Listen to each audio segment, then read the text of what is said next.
ikiganiro kiratangiye nuko ubwo nkuko bisanzwe bimenyerewe kuwa gatatu muri groupe de type bien ifite icyicaro iwacu mu Rwanda ubundi gukorera cyane kuri Facebook y'abantu bahujwe no kungurana ibitekerezo mu nzego zitandukanye z'ubumenyi n'imibereho na experience. Hari duhora iteka ryose dusohora ibiganiro, dutumira abatumirwa b'abahanga mu bintu. No munsi hari hagamijwe kuganirizwa gukora umushinga ubyara inyungu ndetse ukawushyira mu bikorwa bizira bikaziririzwa kugira igihombo, kuko abantu benshi byaragaragaye ko ubukungu bukunda kuba bani ibibazo, twese bitubana ikibazo. None rero twagize umutumirwa wize kutuganira inshuro zirenze imwe, atuganiriza ku bintu byerekeranye n'ukuntu umuntu yakora iyo mishinga n'ukuntu abigenza. Thierry Nyirimigabo ubu aratwibwira yive imuzi n'umuhamuro, ndibwira ko ubu abandi bose batangiye kudukurikira. Ikaze rero Thierry. Murakoze Dr. Albert kumpa ijambo. Banyita Nyirimigabo Thierry, nkaba muri segonderi narize commerce comptabilité, mbese nkora management, masters nkora diplome ya comptabilité na finance, accounting and finance. Murakoze kumpa ijambo. Nagira ngo uno munsi tuze kuganira ku kintu cyitwa entrepreneurship. Ni gute umuntu yaba rwiyemezamirimo, ni gute umuntu yagira yashora imari rye neza, how to make a good investment, ni gute yashora imari mu mishinga yunguka. Urakoze cyane. Ahubwo ubwo wahita ukomerezaho ukatubwira abantu baragukurikiye. Ubundi ijambo entrepreneurship ku ijambo ry'igifaransa ryitwa ijambo ry'igifaransa rya verbe entreprendre, mu cyongereza ni undertaken. Ubwo ngubwo mu 1600 iryo jambo ubundi ryavugaga entreprendre. Mu kinyejana cya 17 izamo kuvamo umuntu entrepreneur, bari abantu bubaka. Muri kino kinyejana cya 18 izavamo nyine umuntu biza guhindukamo ijambo ryitwa kuba rwiyemezamirimo. Byavumbuwe n'umugabo witwa Richard Canton, avuga ko ijambo kuba rwiyemezamirimo bishatse kuvuga umuntu ugura facilité de production ku giciro runaka agamije kuzazigurisha ku kindi giciro kisumbuyeho mu gihe kizaza. Bishatse kuvuga iki ngiki. Icyo iyo uvuze facilité de production cyangwa icyo bishatse kuvuga, harimo bino bintu Imana yaduhaye: ubutaka, amabuye, ibiti, zahabu, byose. Ugaza gushyiraho travail, ugashyiraho umurimo. Niba ufashe urubaho ukaza kurukoramo intebe, hanyuma rukaza guhindukamo ikintu runaka, none wamara gukora ikintu ukazagicuruza ku giciro runaka. Mu magambo magufiya, rwiyemezamirimo ushobora kubishyira mu magambo atatu. Icya mbere ni umuntu ufata risque, icya kabiri umuntu uroganize, icya gatatu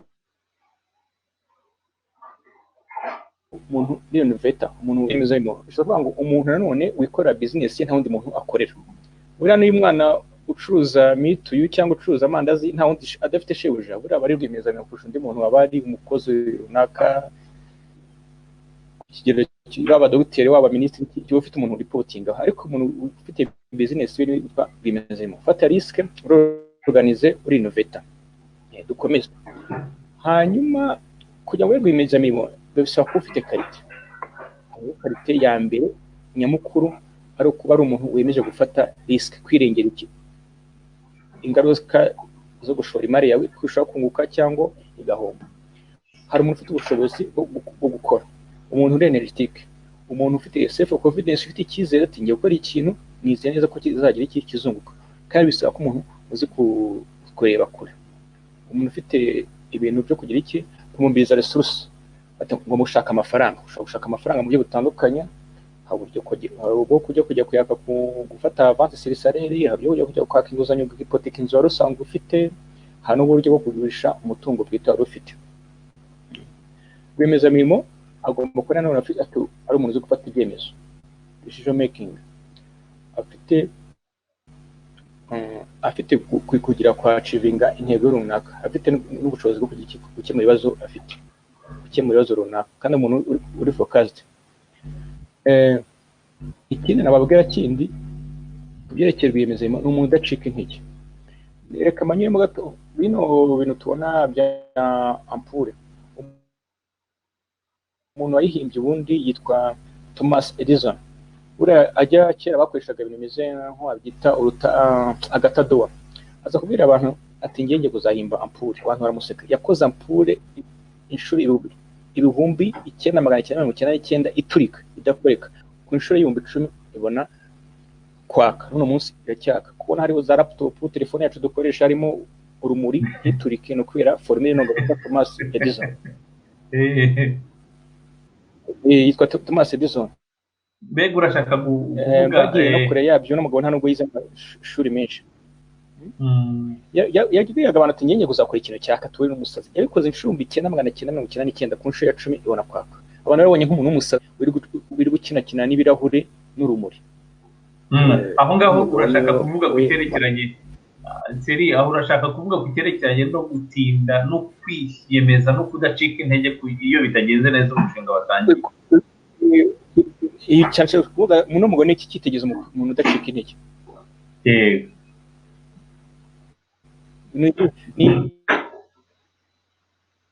Niwe cyitegereza umuntu yavuga ngo ni modo wo rwiyemezamirimo. Ukora business gahomba ukongera mpaka bigize iki biciyemo. Uno mugabo ugeze kuvuga ijambo rimwe rijya rinyinspira abantu kuvuga ngo I haven't failed, I have just found 10,000 ways that won't work. Ati ngiye ntabwo nigeze ntsindwa, ahubwo nagerageje gushaka inshuro 1,000 uburyo inshuro 10,000 uburyo bitakorekaga.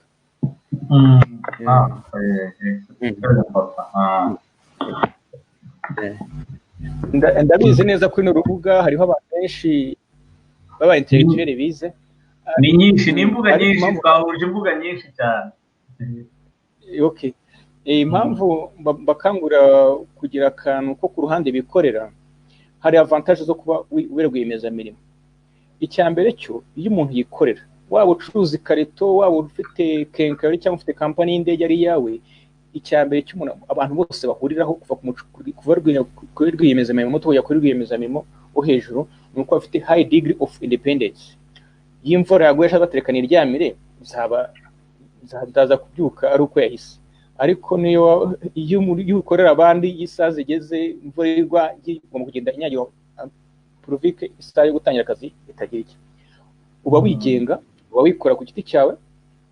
Akandi kamaro ko kwikorera, uba nta muntu reportingaho wifatira ibyemezo ku giti cyawe.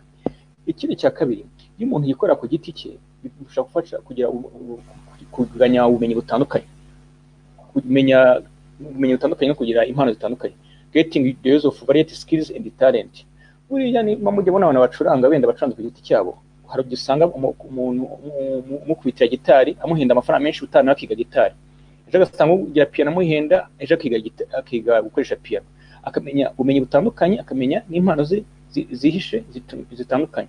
Bana abantu bitwa ngo abafonctionnaire, niba uri dogiteri mu byerekeye amenyo umenya ibyerekeye iryinyo, ibyerekeye umutima, umwijima n'iki byose ntacyo ubiziho. Bati mujye muri department kwa muganga w'iki, ubuze ikintu kimwe cyonyine ukamenya impano imwe, ariko wikorera ku giti cyawe bituma umenya ubumenyi butandukanye.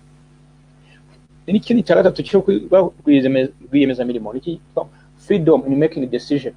Ubundi umuntu yikorera, bati mfashe icyemezo cyo kugura ikibanza runaka, mfashe icyemezo cyo kwagura harangura imari runaka, mfashe icyemezo cyo kuva nava imuhanga nkaza gucuruza Nyabugogo, mfashe icyemezo cyo nava Nyabugogo gira iki. Ariko umuntu akorera abandi icyemezo ugomba guconsulta aba boss bawe, accountable on himself. Iyo umuntu rwiyemezamirimo yikora ku giti cye, abari responsable bikorwa bye, akikontorora, akigira iki, akihana amanota, ati umunsi nakoze neza, unakoze na nabi.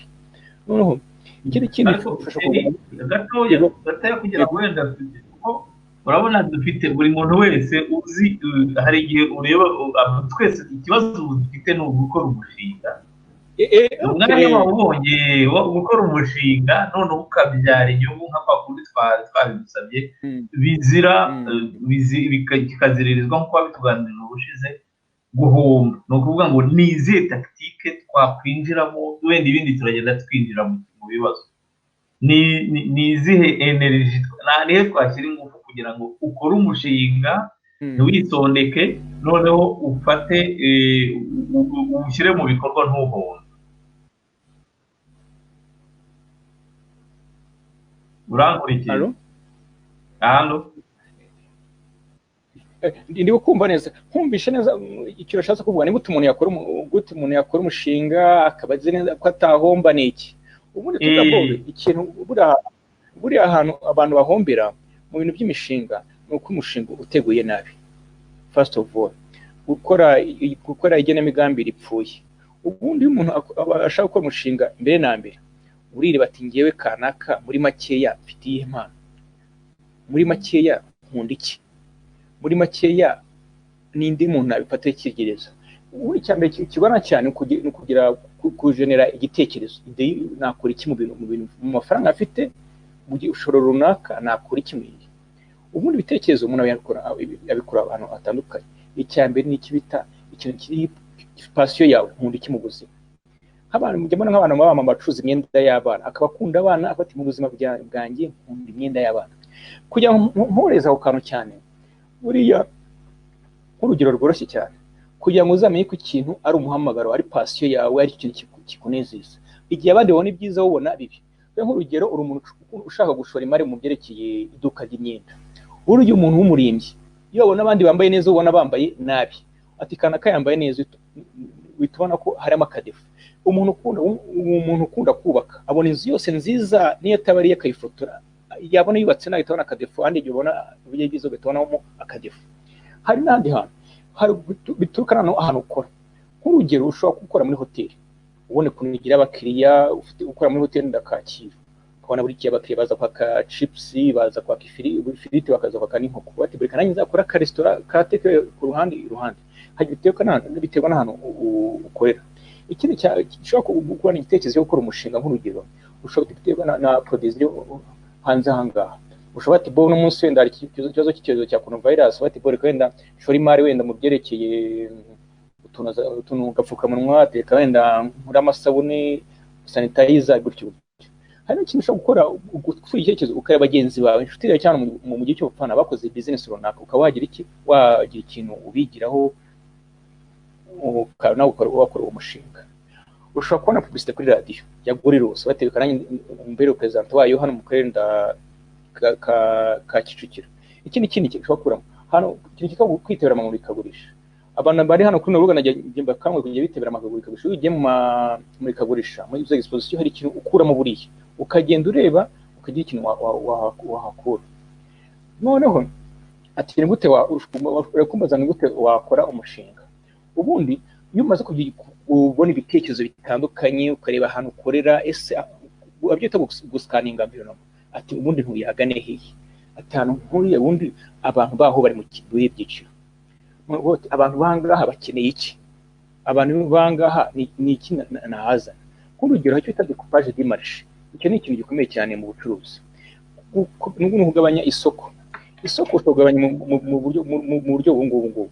Urebye igitekerezo wafashe, wenda ati ndashaka wenda gucuruza imyenda, uribaza senda abantu ntagetinze n'ibandi. Haba ushobora kutagetinga isoko ugamije imyaka runaka, ndashaka gucuruza imyenda y'abasore cyangwa imyenda y'abantu bakuze, ndashaka gucuruza wenda imyenda y'abana. Hari icyo bita gukupa isoko bitewe n'ubushobozi bw'abantu bw'abakiriya muke.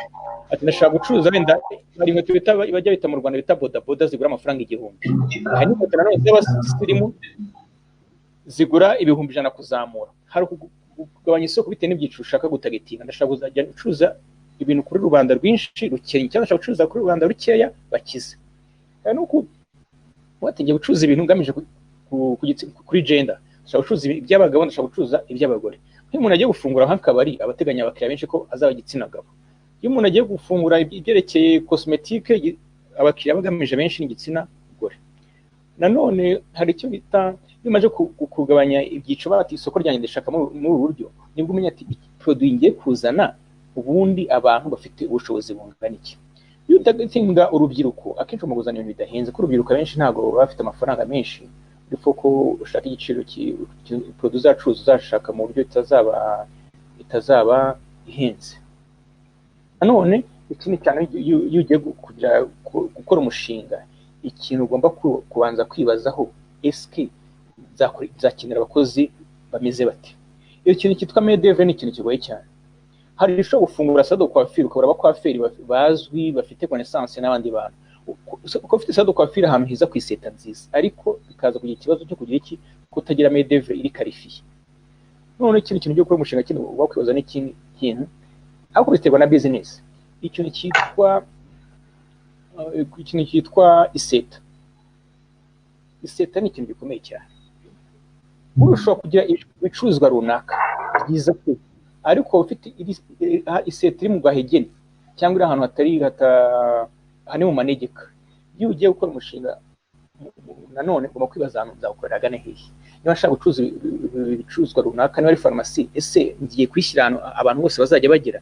Niba nk'abantu bize, hari n'imishinga itagomba iseta nziza. Nk'urugero, nk'umuntu wize iby'ubuganga, nk'umuntu wize kuba umwavoka, nk'umuntu wize bya kontabilite, niba wagenda ukajya muri etaje nimero ya 8, umuntu ukeneye serivisi azagusanga muri etaje. Niba wagenda ugashinga kabine yawe bishenyi, abantu bazagusanga kuko bazi ko ari uzi kuvura amaso, ari uzi kugira iki n'iki. Nanone iseta ireba nanone sorote ya business. Niba uri avoka, abantu bazi ko afite urubanza rukora ati metre kanaka ni umuhanga, niba uri ukora muri niveau ya 10 na kangahe bagusangayo. Nanone ikintu ushinga ukora umushinga, nanone iseta cyo ni ikintu kiri na ngombwa. Ikindi ntabwo n'ikindi ni uburyo gushaka amafaranga. Iyo ukora umushinga ugomba kumera nk'umuntu uri kubaka inzu. Umuntu yagiye kubaka inzu aba ati bo nzakenera amabuye, nzakenera umucanga, nzakenera amabati, nzakenera iki. Iyo ukora umushinga ugomba gukora detail ikintu cyose uzakenera.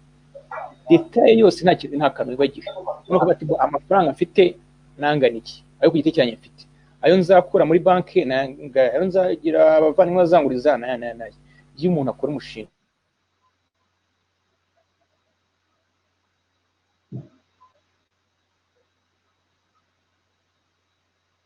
Allô? Allô? Allô, Thierry?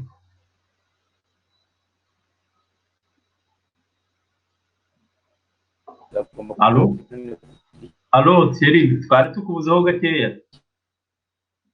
Twari tukubuze.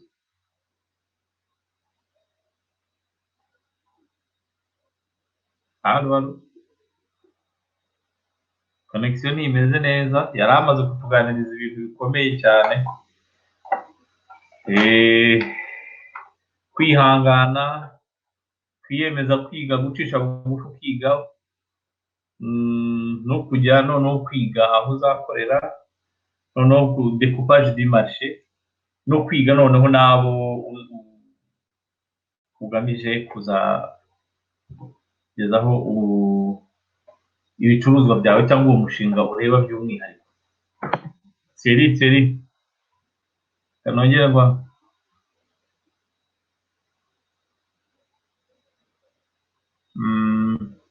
Reka tube tumutegereje twumve umwanya aragaruka. Turakumva 5-5. Okay, none uri kumva. Urakoze cyane. Ndashaka kubabwira mutubabarire ko gukora umushinga wawe. Ikintu cyitwa mede abakozi ni ikintu gikomeye cyane. Ugomba gushakisha abakozi bari qualifié, batari babandi ba make bazaguhombye cyangwa batazi icyo abakiriya bashaka. Muri kunyumva? Yego, turagukurikiye neza cyane. Allo? Oui, turagukurikiye. Ikintu umuntu agomba kwitaho ikintu cyitwa igiciro. Hano muri Afurika dukunda ibintu bihendutse cyane pe. Iyo ugiye gucuruza ikintu ugomba se abantu dukora ibintu bijya kumera kimwe, bo igiciro cyabo gihagaze gute? Nka buno score iza mu Rwanda yashingiye ku giciro cy'ikigage, cy'urwagwa, cya Primus n'izindi nzoga za Bralirwa. Iyo ugiye kujyana ugomba gushingira ku giciro cya produit similaire cyangwa produit zijya kumera kimwe cyangwa ziramplasa. Buriya igiciro cy'ikayi gishobora kwafekita igiciro cy'icyayi. Iyo ugiye kuzana ikintu ku isoko ugomba kwibaza ku giciro, ariko hakaba nanone hadepa n'ishoramari ryawe. Hari n'abantu bakunda ibintu bihenze, nk'abantu bakunda parufe zihenze, abantu bakunda imyenda ihenze za Gucci n'izindi marika zikomeye. ça dépend ikintu n'abantu na ya groupe nababwiye découpage du marché abantu gamije kuzacuza ikintu. Hari ikindi kintu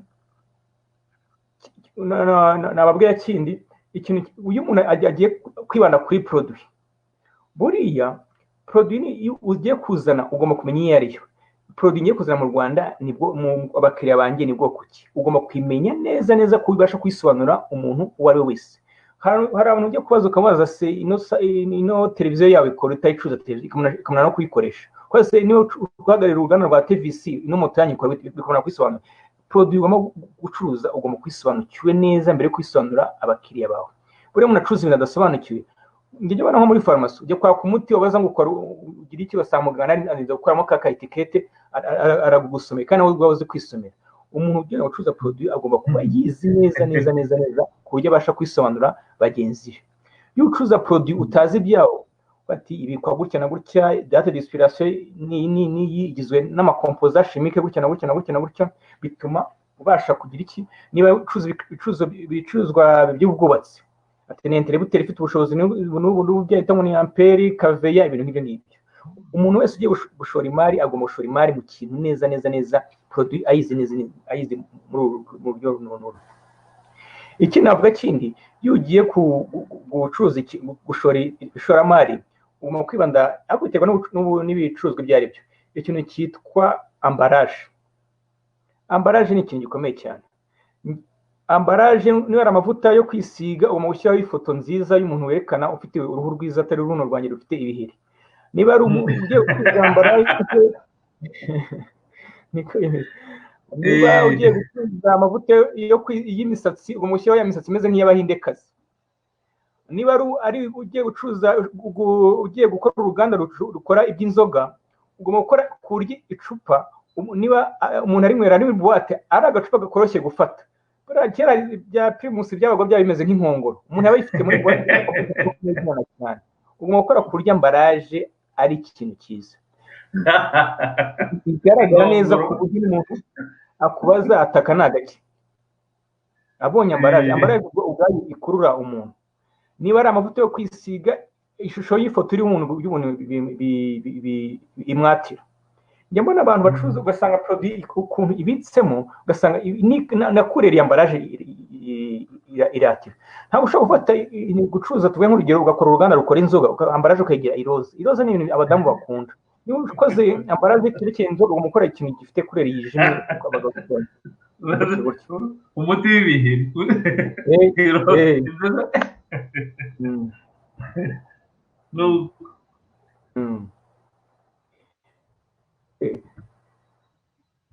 Alo? Turagukurikiye. Ikindi kintu ugomba gukora nanone ugomba kuzashaka uburyo uzamaketinga ibicuruzwa byawe, uburyo uzajya mu byamamaza. Niba uzakoresha radiyo, niba uzagira iki uzakoresha promotion atugura 2 arongezwa icya 3, niba uzakoresha za bandana uzatanga amatishati abantu kugenda bayambaye, ça dépend na marketing uzakoresha. Niba uzanyuza kuri televiziyo zino zizwi zo mu Rwanda, niba uzanyuza ku byapa, mwese agira marketing igira iki. Hari ikindi kintu abantu bagomba kwibandaho bitwa canal de distribution. Ibicuruzwa byose ikintu ushaka kugura ubati bo niziye canal de distribution nzakoresha. Hari abantu bahera aho urashaka kuvuga canal de distribution, urashaka kuvuga iki? Ushaka gufungura wenda nk'uruganda rukora kawunga ukabati njya kurangura ibigori, nimara kubirangura bigeze ku consommateur dernier consommateur nzagenda nzidistribua ku muturage, cyangwa nzagenda nziha amabutike nayo zicuruze n'umuturage, cyangwa ibyo ni canal de distribution. Nanone abantu ushaka kuzanyuraho nabo ugomba kubaha amahugurwa ku byerekeye produit yawe.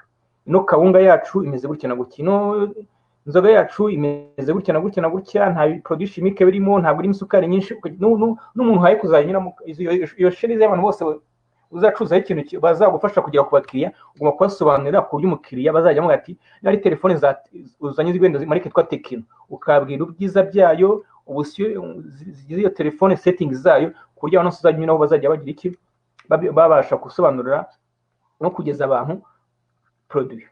Hari ikintu tugiye nk'urugero nakibandaho cyane, hari umuntu bati bo ko ngiye gukora ikintu, hari abakonkira bakomeye cyane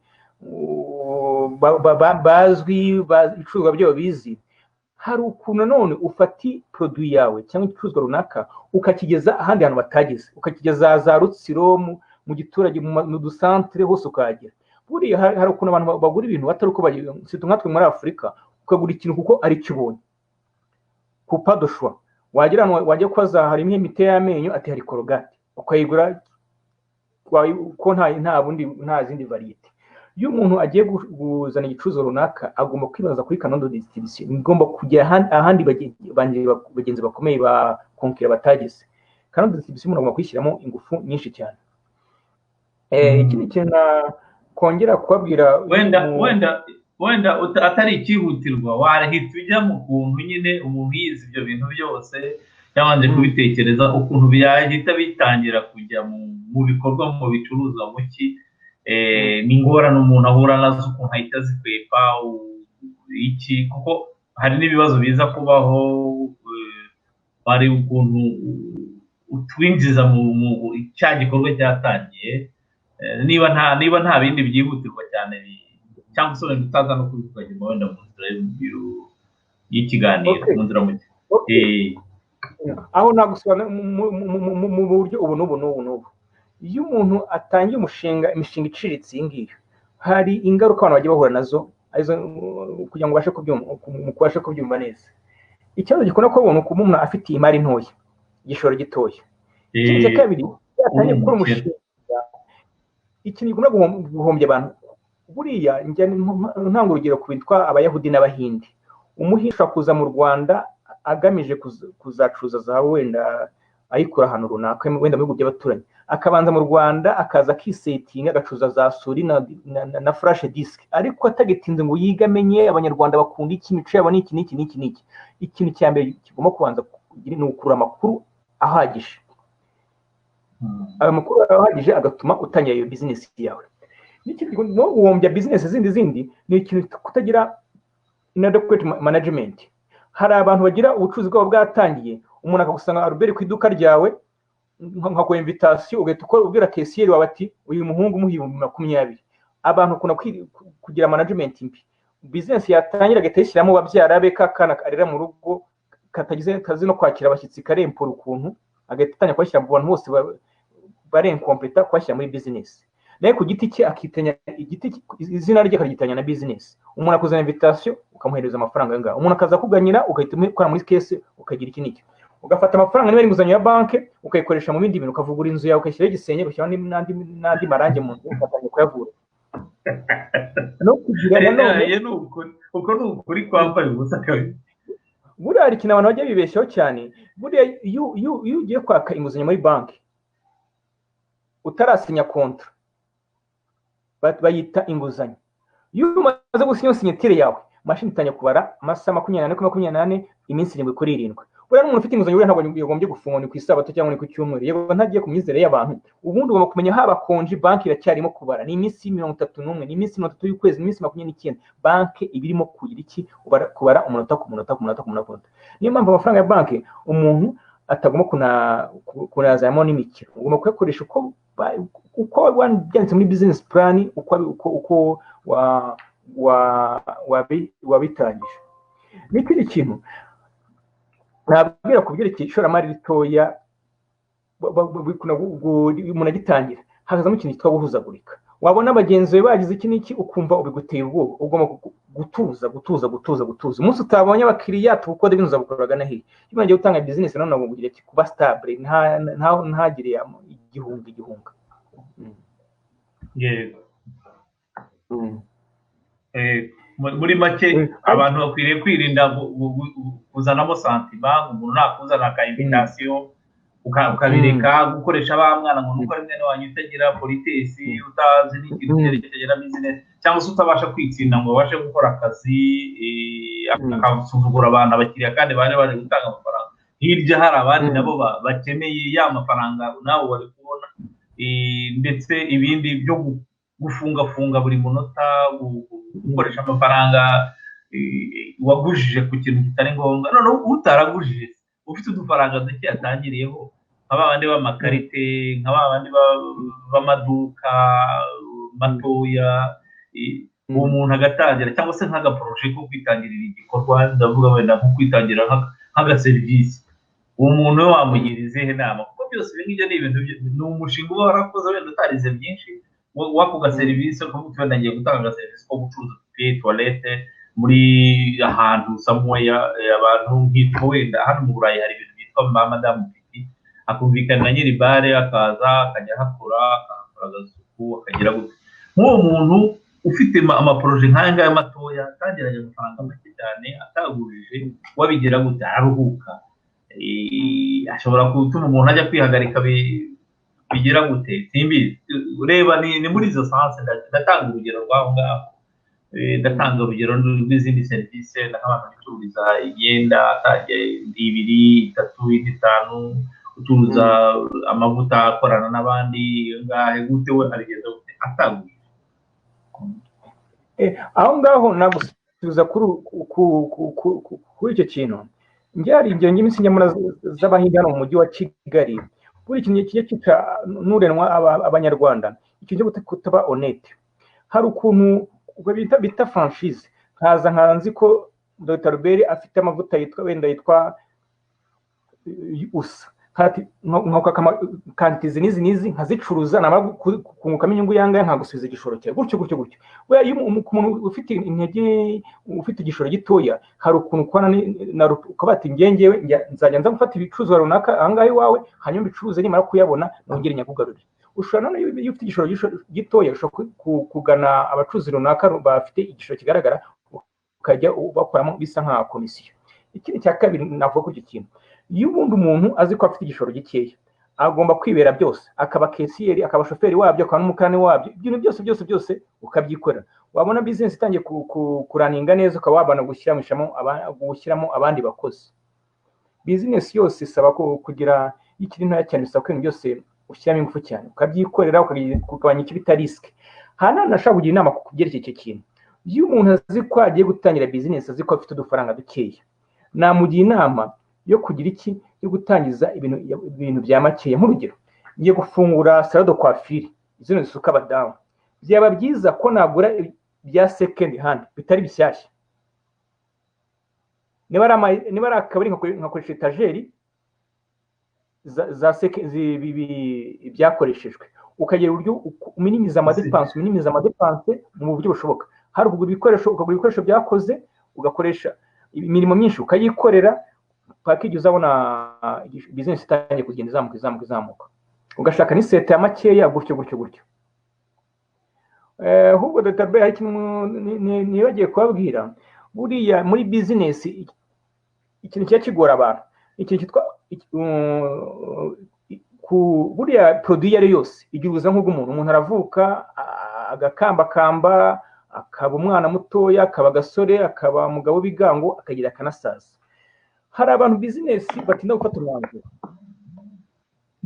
noneho akumva nk'urugero, hari business wenda y'amagweja cyangwa muringa, agahora byumva ntafate umwanzuro, akazayijyamo abandi bagenzi be barafatishije, none akayinjiramo cya gihe iyo bita stagnation period. Hari business itangiye kugira kumanuka, abakiriya batangiye kubura, abantu bose babigiyemo. Nk'uno mwanya no munsi abantu barimo gushyora business mu byerekeye buno bita mask kubera no ndwara ya coronavirus, abantu barimo kubijyamo. Hari n'abafatisha ati mask niyo nziza, buno byo ka handi wash byo koza intoki, abantu benshi barimo kubijyamo. Hari umuzajya kubijyamo muri 21 indwara imaze gucika intege, abantu badagize ubwoba bwayo, ukajya ugatangira business uriyo kwijyamo hakiri kare. Business yari yose isaba kwifatirana, ikiri mu rwego rwo kuzamuka, itari mu rwego rwo kudeclininga, itangiye ku faze ya décroissement. None umuntu ujya muri faze ko abandon, abantu bayivuyemo neza. Hari ugeze guhara ngo byitwa ngo muringa ni icyatsi kiza cyane, abantu babijyamo pe, abantu batangiye kwitoramo, ejo nta muntu uvuga ibintu by'intagazi n'ibikiri kunzanamo. Iyi business igomba kwifatirana mu gihe irimo muri sense ya accroissement.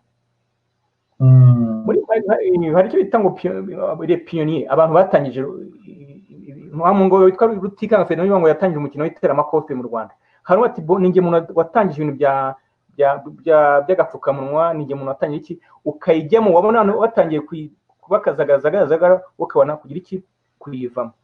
Nanone business zose ntoya bisaba no kwijyamo hakiri kare cyane, ntwijyemo ugeze kuri stage yo kumanuka murakoze cyane. Aha ngaho birumvikana pe, ibintu tanze wabikurikiza ahita bumukire pe.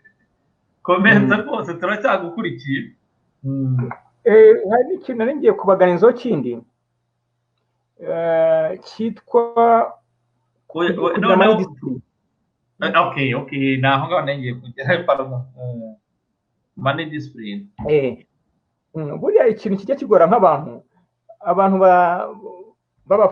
mvuge ku bafonkisiyoneri, kavuga ati uno munsi nzajya muri misiyo cyangwa hari consultance nakoze nzabona amafaranga runaka, amadolari ibihumbi bingahe, amayero bingahe, mwebwe biramukunda kukonsidera ikintu cyose mu mayero, noneho acyumva ko consultance bayimusinyiye, misiyo bayisinye, nzaguramo costume, imodoka yanjye nzahinduza irange, nzagira iki n'iki. Buriya ikintu cya mbere kigora cyane ni gusetinga mind. Wowe wumva ko uzabona amafaranga, wavuze ati ano mafaranga nzabyaza ndi, wowe uhita wumva ko ugomba gukemura utoza wari utamufite. Hari inzu yanjye ntabwo yari ifite ibibazo imyenda yanjye yari yashize muri garde-robe, inkweto zanjye zatangiye kuzana amacakubiri, zatangiye gusaduka, wowe ugatangira kwimagina mu buryo wakimeza neza. Ubundi iyo umuntu afite ikintu cyitwa mind y'aba business y'abantu y'abiyemezamirimo, agomba kubona ifaranga ngiye kubona rizabyara andi angahe. Ikintu cyose ukafata amafaranga uko ati nzabyazamo andi angahe, igihumbi nzakibyazamo 5, igihumbi nzakibyazamo 8, gutyo. Noneho ku kintu cyitwa money discipline, ubundi nicyo kintu kibanza kugaragara. Mbere hari abayahudi barabagira principe, bajya banga nukora ikintu produit noka umuyahudi akayigura uzamenye ko wakize. Hari principe y'abayahudi bajya kugira iki money discipline. Umuyahudi yagiye kugura ikaramu ntego y'amafaranga 100, ikibazo arabanza akibaza ikintu ndagikeneye, est-ce que j'ai besoin instiro, ati ko nari mfite credit, ko mfite credit irandika na bic irandika, atari ko nshobora gusinyira Dr. Robert nkamusinyira sheke yanitse credit nkamusinyira ko sheke ya miliyoni, Albert akazayinamo miliyoni 8, agasiba ko ari credit akaza gukoresha goma agahindura imibare. Ko izo mpamvu credit hari ibibazo idakemura, niyo mpamvu bic ikenewe. Ibyo no kwibaza ku kibazo cy'amafaranga 100, est-ce que j'ai besoin bic, nari mfite credit nsanze hari bidakemura, babisiba cyangwa bagahindura niki, none nsanze akeneye bic. Ikibazo abajuifu bajya bibaza, nta mujuifu ushobora amafaranga yose niba ari amafaranga 100. Iki bibaza iki capacity y'icyo kintu. Ubundi bic bajya bavuga ko bic yani kilometero 20. Abantu bazi ko uramutse yandikisha umurongo ava kuri stade ugaca hano Rwanda Yesu ukagenda urupapuro ufashe bic ikagera kuri Kimisagara ikanya mu Nyakabanda igera back kuri stade regional. Bic undi ni kilometero 20. Umuyahudi na bic ibaza capacity ya bic ni bwoko ki. Abantu bakunda kujya muri toilette papier hygienique uri pima metero 50, kuri metero 50 mu byumve neza irindi n'irindi. Umuyahudi yaguze papier hygienique arayirambura, yasanze ari metero 49, ajyana urukiko rwakoze papier hygienique mu rukiko ati mwamaye hygienique 50 metero mwamaye 49 metero. Umuyahudi yaguze ampure yandika itariki ntabwo naribi uriya ampure zakema amasaha y'umubiri, ampure zakema amasaha y'umubiri 3 gutyo. None kintu umuntu agomba gukora wewe ikintu cyitwa capacity, ikintu nguze kimara igihe kingana iki. Wewe no kuna abanyarwanda dukora ibintu bya make, ukagura ikintu cya make ariko capacity yacyo ari ntoya cyane. Ukakora business runaka, ukagura wenda ukora business ya tourisme cyangwa ya transport, ukagura battery y'ibihumbi 40, hari battery y'ibihumbi 80. Battery y'ibihumbi 80 ishobora kumara cy'amapine ashobora kumara imyaka 3, indi yamara amezi 6. Iyo ugiye kugura ukora imishoramari ugomba kwibaza none iki kintu cyose cyitwa capacity, ikintu ngiye kugura gifite ubushobozi bungana iki. Okay. Noneho noneho reka wenda hari akabazo nshaka kukubaza wenda gasa nk'aho gashekeje. Abadamu nkunda kubona batembera mu masoko, batembera mu masoko cyane. Noneho urabahariza kuko ntabwo umudamu ajya kugura ikintu atabanje kuhatembera, wahazunguruka akabisikaninga n'umutwe, akabisikaninga noneho uravuga ko bafite icyo bita mane disipurine. buriya ni ikintu kiri aho nafasha bameze gutyo. Ubundi iyo uzi ko ufite ingeso yo kudepansa amafaranga, ubwo kugenda ugenda mu ikofi yawe harimo, niba uzi ko ufite urucuruzi runaka wenda bwunguka 500 ukwezi, mu ikofi yanjye sinzanya ndenyenza amafaranga 5,000 cyangwa 3 mu ikofi, ukagenda uzi ko n'ikarita ya ATM washaka ntunayigendane, ukaba ugenda mu ikofi uzi ko harimo mu isakoshi harimo amafaranga yatenye 5,000. wajya kuva mu rugo ugakora icyo bita purchasing list. nkakora abafundi baza kubaka ukuntu bakora list y'ibintu bakeneye, dukeneye ibi n'ibi. niba uzi ko ufite ikibazo cya money discipline, ujye ubanza ati mu kwezi haza ukwezi kwa gatandatu nzinjiza 500 cyangwa nzakora amafaranga ya naje, niyemeje gusevinga yangaye, ngomba kugura ibikenewe byangombwa. hari amafaranga yari nyinzu, hari cash power, hari fagitire ya WhatsApp y'amazi, habundi hari amasheje fisi itagomba kugikina hindukaho, hari amafaranga ya telefone wenda, amafaranga ya internet. wamara kubyandika hari ibyo bita priorite A. priorite A nibyo bita sheje fixe, zendo cyo kugikina bihindura ku minervare y'abana yo kwivuza itututu. hari na priorite B, ibindi bikenewe mu rugo byabuze ariko bitagira ikintu bitwara. hari na priorite C, umunsi nabonye ifaranga byinshi nzagura ibi n'ibi, nzagura igitenge, nzagura isaha, nzagura parufe, nzagura deodorant. akajya na priorite D. ubundi ugomba gukora purchasing list, ukagenda ushyira ikintu mu cyiciro uko gikenewe. abantu nanone bagira ikibazo cyo kudabasha kwikontora mu micungire y'amafaranga. nabagira inama najya mu isoko kumva ikintu nagikunze, wenda ahantu babaswe no gukunda imyenda, babaswe no gukunda amavuta cyangwa ikintu cyose, cyangwa babaswe n'agatama, ajya agenda mu iduka, najya mu iduka ryanditseho ko bacuruza imyenda, ajya areba hirya kurasa nk'atabibonye. iyo ni ibintu bidakundira abantu benshi, kuko reka nk'uyu nk'urugero, ahantu hose ugeze ugasanga imyenda myiza kandi bashyiraho ibiciro, wenda akakubwira ati uno munsi biragura 19 na 99, ubu ni 19, ubu ni 20 aperi, akagushyira kuri 19, ukavuga ati iriya pantaro ntabwo nyisiga, iriya shati ya 5 kuko sinyisiga. wahagera ugasanga hari n'izindi za 50, yandi bagushyiraho wenda niya plastique niya synthetique.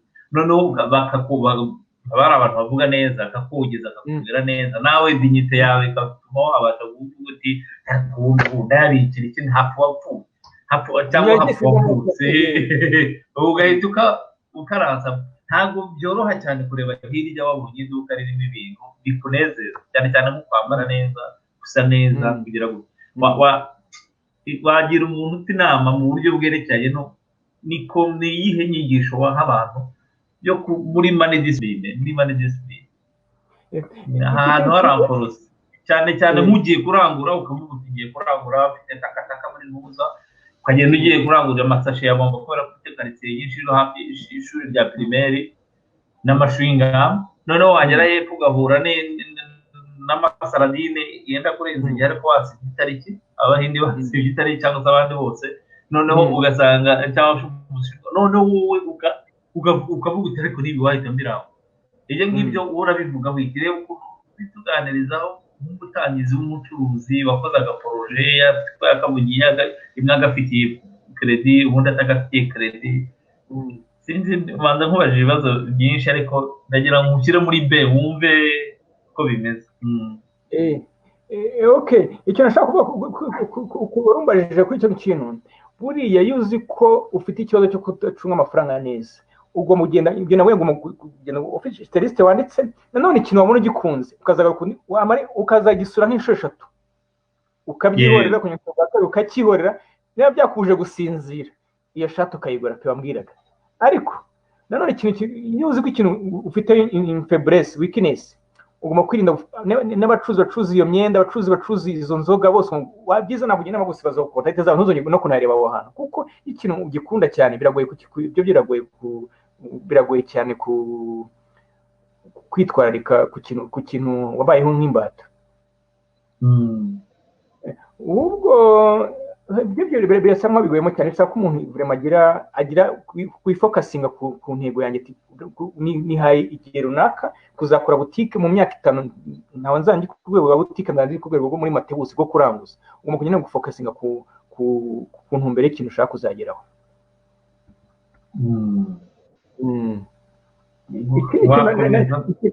Ikindi kintu niba nagiye kubabwira, hari umugabo witwa Warren Buffett, nyaka ko ari umukire wa 3 ku isi yose.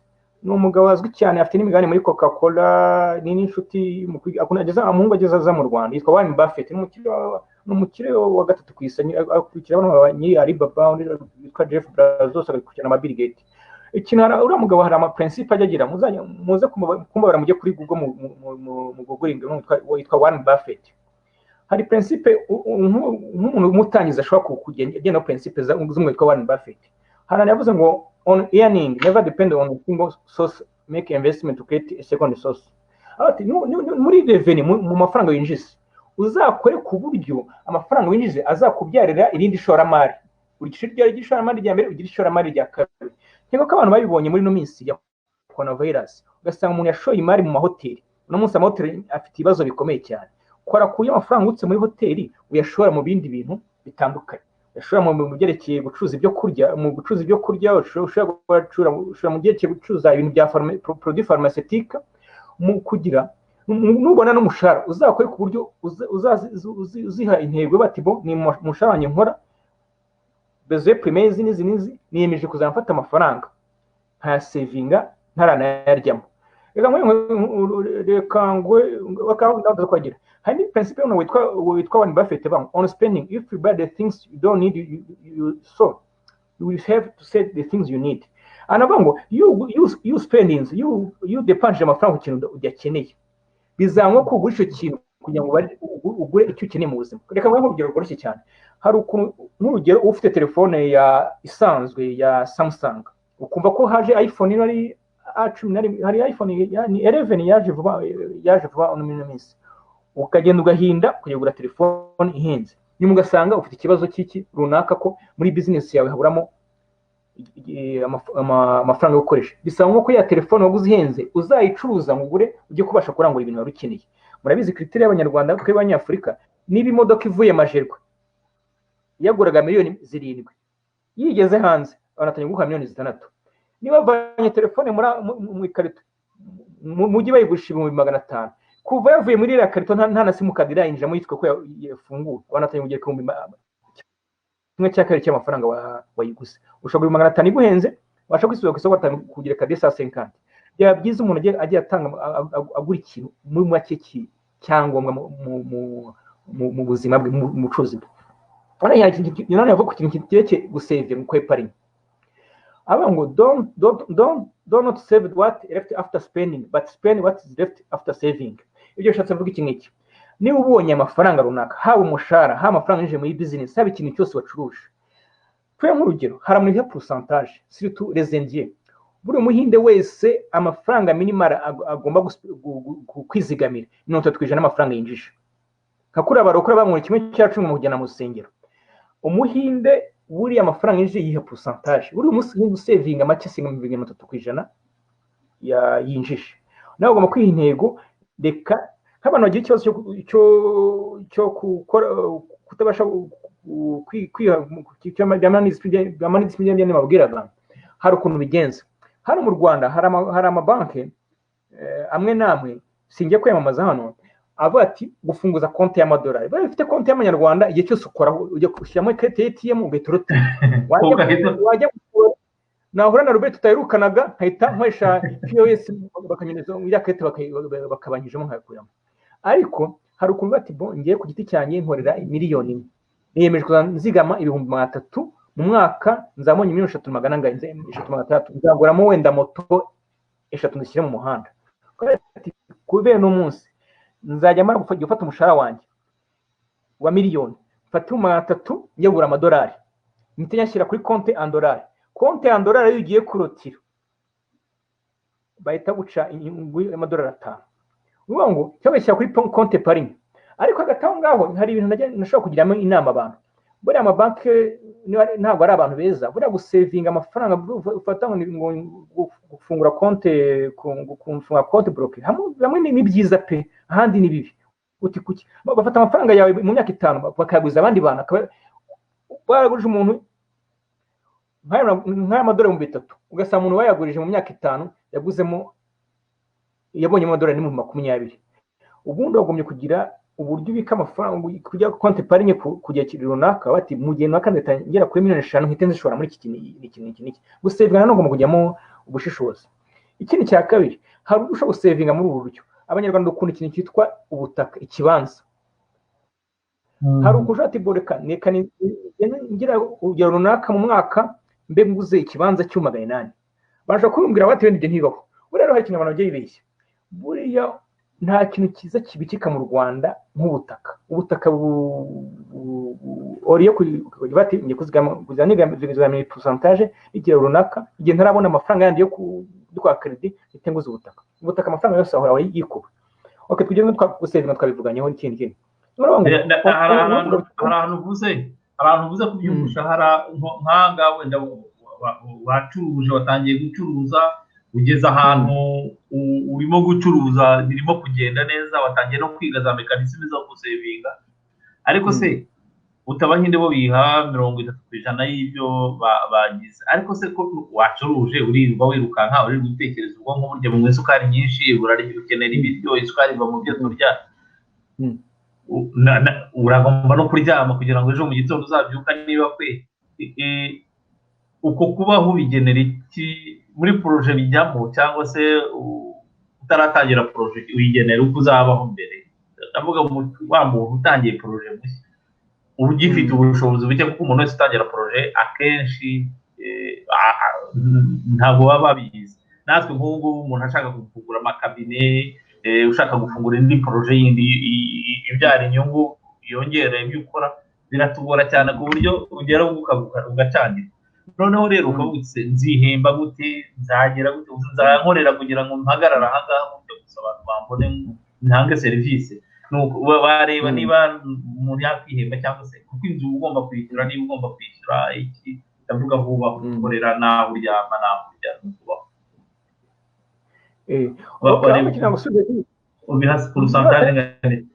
Iyo watangiye gukora business nawe ku giti cyawe wigenera umushahara, ubu kwezi narinjije cyane pe, kwezi izi mpamvu izo nakareka nihembye ayanganya shye ku ruhande nkemura utubazo twanjye. Nawe ugomba kwigena mu mushahara, kandi iyo bitana business ukora ugomba guproject. Nk'urugero nk'abantu bacuruza tuwe ibintu byo kunywa mu gihe cy'ubushyuhe cy'impeshyi, amafaranga barinjiza icyo gihe ashobora kwihemba agashara kenshi. Igihe cy'itumba mu gihe kwezi kwa 4 gatangiye harimo imvura nyinshi, nakigabanyije umushahara. Icyo gihe nawe wigenera umushahara ku kigero runaka bitewe n'amafaranga winjije.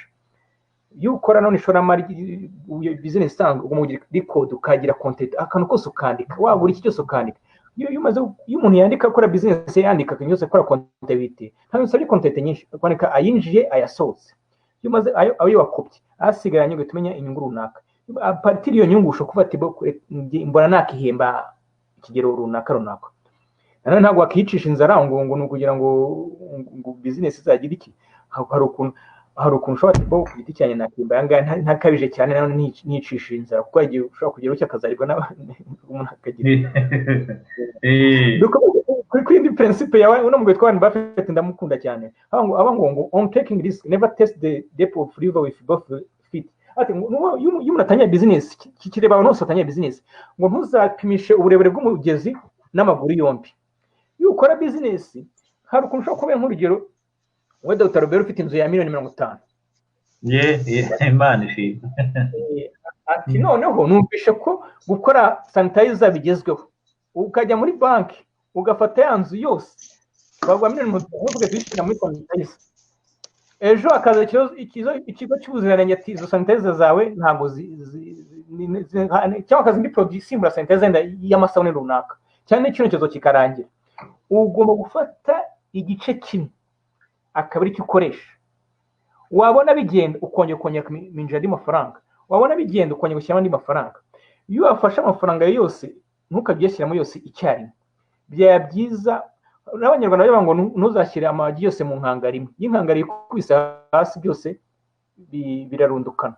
noneho amafaranga ugitangira ako kantu karakomeye cyane, ntuzashyira amagi yose mu nkangara, ni ukugenda wongeramo uko ugenda wigira imbere, ugenda wigira ubona bigiye.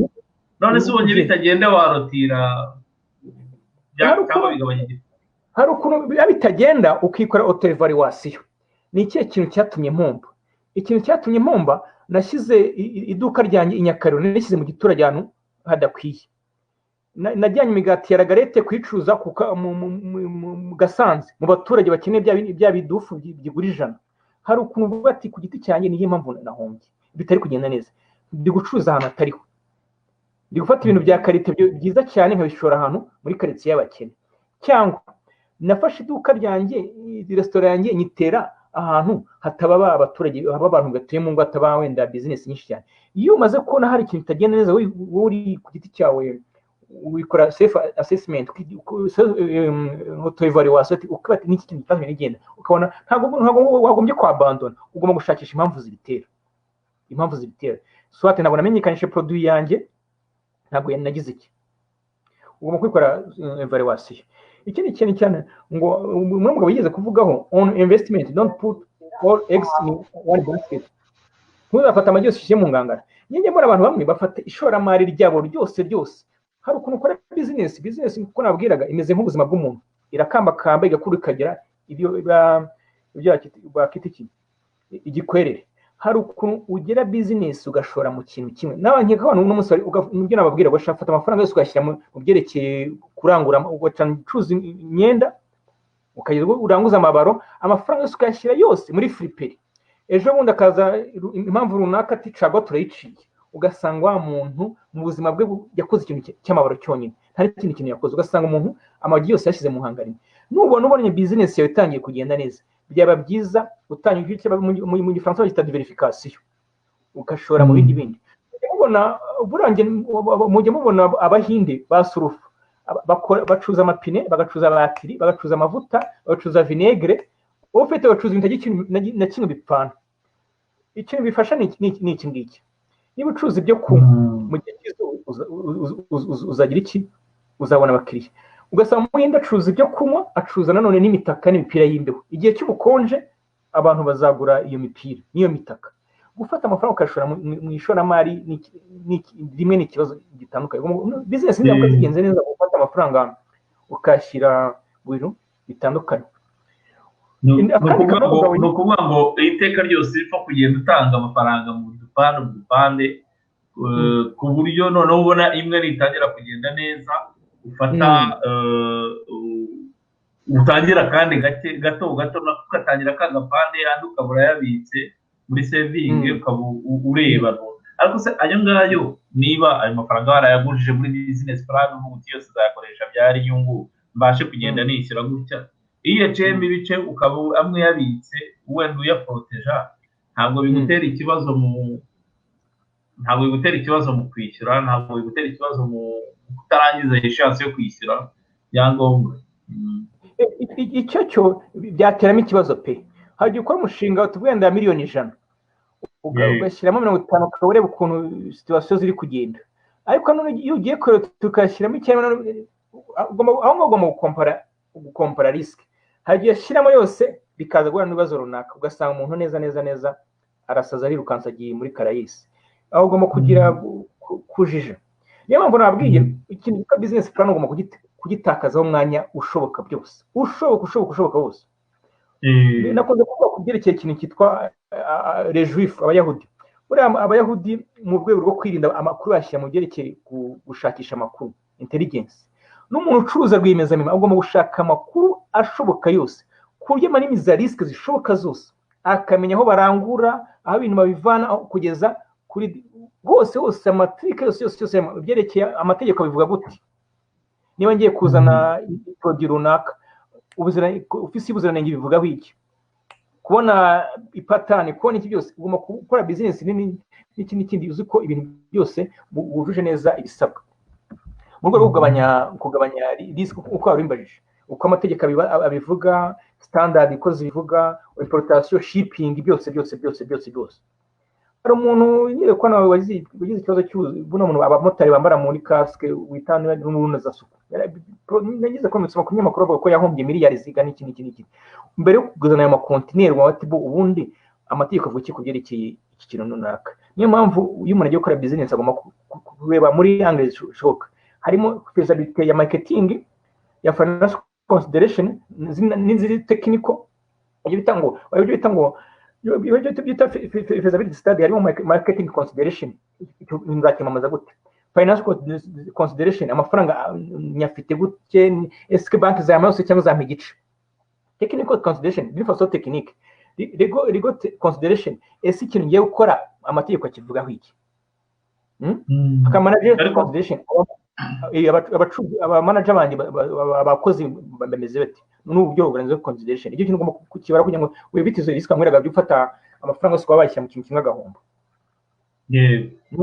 Aho ngaho ko mbishe neza naho ngaho kabisa twabise ikibazo nuko ari naranga hari igihe banki ushobora kuyiguza noneho yaza no kugusura igasanga wenda wemvesije muri ruza, ariko niba numvise neza wararangije kwishyura niho ushobora kuvuga uti ngiye kureba nanjye n'indi business nkore diversification ya business y'ibicuruzwa nka kuriya nyine icuruza batiri, igacuruza amavuta hirya ku ruhande, igacuruza amapine kandi iganacuruza n'amasabune. Wakomeza ukagenda utubwira gusa, ariko ngira hari akabazo nari ngifite kerekeranye n'umuntu ugitangira, waba ucuruza akabutike ugitangira cyangwa afatikanije n'undi mu kantu k'agasare. Ibyo byose wumvise mu bintu wavuze byinshi byiza byitwa kwiga umushinga, harimo ikintu cyitwa gukora publicity. Niko publicity nk'uwo muntu ugitangira ukeneye gutangirira ku busa ku rwego rwo hasi ruciriritse, publicity umuntu ahikora yayigenza ate?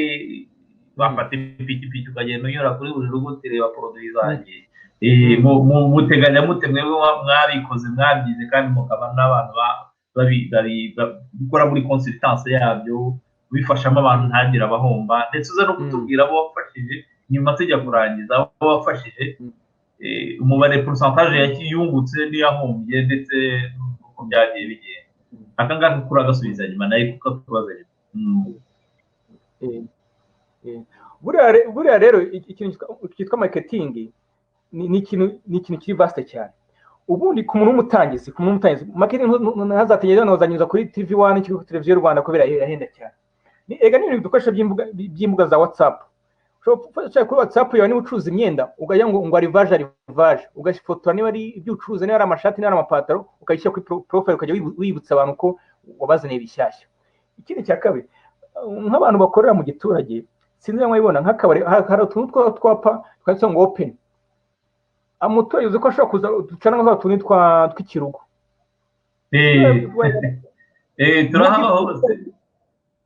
kiriya cyapa gicanye ushobora kugishyira ku kabari kawe cyangwa iki, abantu bose bakabona n'icyapa gicanye. Nanone ikindi marketing uhera ku nshuti zawe, mu bantu musengana, mu bantu mwiganye, ati nafunguye business nini, nafunguye akabara naha, nafunguye salon de coiffure naha, mujye muza ugashyira no kuri profile, kuri Instagram, kuri Facebook, mu byano yose bya WhatsApp, ahantu hose, mu baturanyi, mu bavandimwe wawe, ati waramenyekana. Unyucye kintu hari umuntu ukwiye kuganira inshuti yanjye w'umwavoka, ambura ukuntu mugenzi yageze kuza dore ko iki cya marketing, ahera kuri umugenzi ati nagize ikibazo wanguje amafaranga, asengera amafaranga mfite, ati kandi uravoka, ateka amazi hose, ati manye imyaka inge tuzanye, ati tumanye imyaka tuzanye, guhera mu bwana ushobora gukora imyaka ijya kuri 40, atabo ati abantu bose bagiye ugira ibibazo bagiye bagira ibibazo mu mwanzi, mbwira abakiriya wandangiye. Undi aracicika ati none abakiriya wandangiye wumva amafaranga nayabona gute? Nayo ikintu nashaka kuvuga iki Arube niba uzi ko uri umuganga wafunguye boutique cyangwa wafunguye salon de coiffure, hera ubwira mubyara wawe, mugenzi wawe, inshuti yawe, ati mujye muza hano nafunguye boutique, nafunguye kawe, buri wese inshuti utazanzaniye abagenzi bawe. Icyo kintu marketing ni bush ubwira umuntu wabwira undi gutyo gutyo gutyo gutyo. Nara ikindi kintu ushobora gufata umuntu ukaribisha abantu, nabiboneye ku Bahinde. Abahinde afite ukuntu bakoze, niyo afite iduka rikomeye cyane nka za Simba cyangwa Nakumati, ku munsi wa Noheli ahagara ku muryango w'iduka, buri mwana wese winjiye mu iduka akamuha akagofero cyangwa akamuha akantu kamwifuriza Noheli nziza, akamuha. Aho hantu uravuga ko wenda mu bintu bishori inyungu ugomba no gutekerezamo ikintu gikurura abantu, ugira nawe icyo wiga ngo ugatanga ku munsi umwe n'umwe w'ibintu. N'ikindi kindi rero unahereye ko n'abantu bitwa Abahinde n'Abayahudi n'abandi bandi, buri muhinde ashobora kuba akubonye winjiye rimwe bwa mbere mu iduka agahita akubwira urakoze. Ibyo ni faso ya marketing. Umuntu ubundi agomba guhagarara mu iduka rye ntabwo ngo abakozi banjye ndabizeye na madamu wanjye ndamwizeye, agomba kwihagarara mu iduka. Uzi ko umuhinde ushobora kuza kwinjira mu iduka ry'abakozi ngo nitwa Robert Gakwaya, akaba ngo Gakwaya binyandikira, wagize ngo aro Gakwaya, umuhinde wamenye izina ryanjye akaba nzi ari boss Nakumati, kuba yavuze yamenye izina ryanjye, ukagenda ibirometero 10 na bingahe atinye kugura wa muhinde izina ryanjye. Nyambara nk'abantu hari abacuruzi inshitangira b'abakire, akavuye nk'ugira afite nka kenkeri, umutekinisiye nibitwa Maniraho, wite Maniraho uraho ukamuhamagara gusa ubwabyo, ahita ngo boss ntabwo yirata. Ibyo nibyo nabyo ni marketing yo muri Afurika, ntabwo ari marketing y'abazungu. Ati nabo niko bimeze n'abazungu nabo niko bigende. Iyo gusuhuje urishimye, kandi niyo asuhuje n'undi muntu urumva ati nta muntu utishimira ko hagiyeho icyo bita reconnaissance. Umuntu akurokonesa ko wigeze kuhanyura, kuhashyira ibyawe. Reka ntangire marketing yo muri Afurika nanone idahambaye cyane, wa muntu w'umutangizi. Wa muntu w'umutangizi ushobora gufungura akaduka hano bita kwa Mutanga, sinzi n'uhazi hano Nyabugogo. Buriya rero abantu twita ko ari abantu ba rubanda rwa Giseseka, guhera ku bakarani wabakubita muri taxi voiture, wakubita muri Hilux ukabajyana iwe ukabagaburira. Ati rero haranafunguye ku muryango w'ijana kangahe, harimo ibi n'ibi, mujye munzanira abantu. Weekend nko konyoka bakubita ukabagaburira ibyo, nkeka ko ibyo kurya by'abakari Nyabugogo bigura amafaranga 500, ukabanyanyiza ayo mafaranga. Abantu bitwa bakarasi bashobora kwamamariza. Urabona warajya hano ngo mu karasi ngwino basanye iduka kujyanye mu iduka ridafite ubusobanuro. Niyo mpamvu business zimaze gufatisha abantu bahomba bitewe n'iki, bibagiza baje marketing bitwa ba rubanda rwa Giseseka, abakarani abantu babwira abantu muri parking akubajije iki. Buriya nuko mukora marketing mu kwibaza nk'umutangizi wo mu Rwanda, ndikora abantu bo muri Afurika, guhera gukora marketing guhera kuri abantu bitwa rubanda rwa Giseseka, abakarani za mayibo, abantu binjiza abantu muri parking, abasekirite, ibintu ngibyo. Uzwi ushobora kujya ahantu ugiye kwinjira muri kwa Mutanga cyangwa za shiki, wabaza produit niyi, bazi kuri umwirasi utabasuhuza, bakavuga ko uwo muntu atanahawe niyo duka ritahaba. We mense mama mia. Ariko ni keza cyane ko nibo bantu benshi, kandi nibo bahura n'abantu wowe uri mu iduka indani biba bigenda. Iyo ni marketing. Ugendera rimwe, hari ibibazo batangiye kubaza, ndagira ngo uhite ugendera rimwe ugenda usubiza. Hari ikibazo Asumutagiri yari amaze kubaza ati ni gute umuntu akora pricing, ni gute umuntu akora ibiciro, ubigishe trick yo gukora ibiciro ko abantu twese. Nge nanjye iki kibazo ndakigira, hari amaproduit njya nkora, nkabura uko nkora ibiciro, nkavuga nti ibwirize cyangwa ugire gute. Ikindi arongera aravuga ati ikindi kibazo ni ukuvuga ngo abantu benshi bakunda kugurwa nuko amafaranga yose yinjiye agira ngo ni inyungu. Ni ukutwigisha gutandukanya igishoro n'inyungu kugira ngo bidufashe kumenya uko twakwihemba, cyangwa se niba twahombye. Nibaza ko akenshi utamenya business uko yagutse cyangwa yaguye, donc no kumufasha nyine ibyo bintu. Kandi mu mwanya wavuze ko umuntu agenda yihemba bihereye ku nyungu wagigira. Niba hari igihe cy'amaperiode y'amapfa ukagenda ugabanya igiciro wihembaga, noneho ubundi wakunguka cyane ukongera ukajya. Noneho komeza ubundi uko bibaze umvise ibyo bibazo biri. Okay, umuntu abaje ibibazo byiza cyane kabisa. Ikintu cyitwa pricing, kugena igiciro, ni ikintu gikomeye cyane. Buri igiciro biterwa na factors zitandukanye. Factor ya mbere biterwa n'ahantu uri. njye n'iduka supermarket yanjye iri i Nyarutarama iri ahantu Kimihurura ni ahantu haba abadiplomate niba abonye abashyitsi ntabwo azafata imodoka ngo ayatse ngo ajye kurangura mu mujyi ushobora gufata ahantu niba isabune igura 1000 nkahita nshyira ku cyatanu ntabwo umudiplomate azata umwanya we ngo agiye ushobora gushyiraho inyungu twakita ko ari iy'umurengera ubwo wanyubishe bitewe na environnement iduka ryawe riherereyemo ushobora kuba ufite iduka ryawe ku Kimisagara wakibeshya ukarenza igikoto cya Senkani ntajye umuntu ukugurira bitewe na gukora iki muri Rwanda iryo duka ryawe riri ahantu muri Rwanda rwa Giseseka ibyo ngibyo bitewe na environnement umuntu akoreramo ikindi cya kabiri mu kugena igiciro icyo bita gestion de coût ngiye nk'urugero ntangiye business y'amandazi kavuga ati bon naguze icyo bita gestion de coût nashyizemo ifarini ibiro 25 naguze amafaranga nashyizemo isukari 2 nashyikoresha amavuta litiro nizi nakoresha isukari litiro nizi n'ikibiriti ndacyora nashyikoresha ikibiriti kigura amafaranga 5 inzu nyikodesha ananaye noneho iyo maze gukora amandazi ibyo biro byose namaze kwandika ibiciro byose mbara ronombre y'amandazi kavuga ati nasho irindazi maze gufata ibi byose nashyizemo ama ingredients nakoresheje nkabara nkashyiraho nayo bukode bizo byose nkakarikamo irindazi rimwe irangiye gukorwa bihagaza amafaranga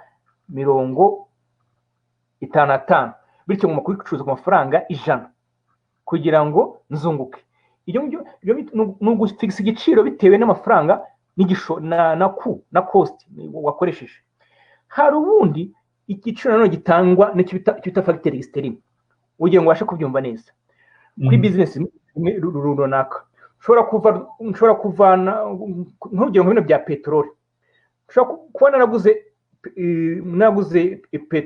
peteroli ku byumba essence mazutu nkabigeza mu gasyata igihe ya coronavirus ubuzima bukimeze neza nayo irangwe mu kwezi kwa mbere kwa kabiri noneho ikino gihe cya coronavirus cyatangiye ku isoko mpuzamahanga igiciro cyaraguye hasi pe mugenzi wanjye ugiye waranguye mu gihe cya coronavirus akaza igiciro gahita bigisha hasi icyo gihe nkomeza kugumana peteroli yanjye none coronavirus kwingendo bagenda bafata mezire no igiciro cyanjye nzagenda ushogomba guhomba ibyo biba ngombwa yuko nk'izo factory externe kwiciro cyanjye shyira ku giciro mpomba ntitaye kuri ku iriho kuko nkomeza kugumana peteroli yanjye abantu bicuruza aha niba numvise neza kuko numva ubivuze wihuta kandi birakomeye no kuvuga ngo factory externe nk'utanga urugero rw'umuntu wacuruzaga peteroli haza coronavirus ibiciro bya peteroli biramanuka ku rwego ruhambaye noneho rero undi muntu waranguye nyuma y'icyo gihe coronavirus ararangura wowe waranguye uhenzwe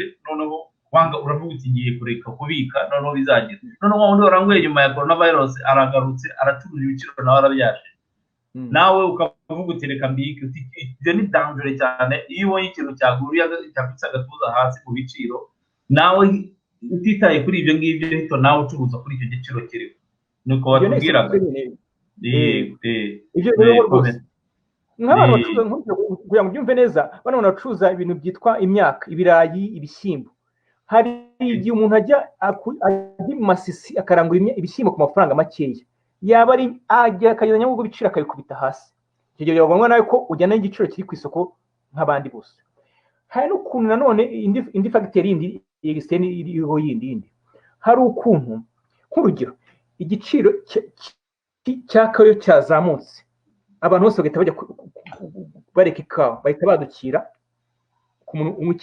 ku giciro cy'icyayi uw'icyayi yabonye abantu bari kumwirukankana cyane bahita bamenya ko ikawa harimo ikibazo ahita nawe agira ikiganwa ko uzamura ugashyiraho inyungu z'umurengero niko muri Afurika dukora niko business ikora ariko se bari byiza ngibyo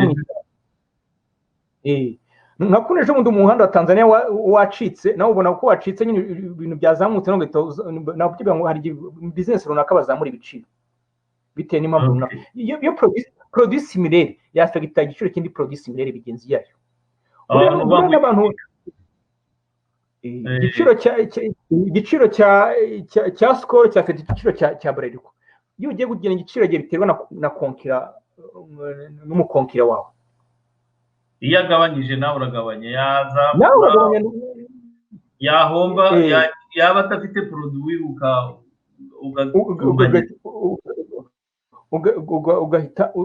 ugahita uzamura. Ariko batuganiriza ukiri aho ngaho batuganiriza ku cyerekeranye na solde. Hari ibintu byitwa solde kuko twajyaga hari igihe twajyaga tujya kwaka ibiraka nk'abanyeshuri, ukaka ibiraka barimo gushyira ibiciro, kurara gushyira ibiciro byenda gusa na bya bindi, ariko umwanditseho solde ahantu hanze. Solde ivuga iki, ikora ite, yamarira iki ucuruza, ndetse cyane cyane ku rwego rw'iwacu ndetse n'umuhashyi no kumukurura. Wasa nk'ubiganira.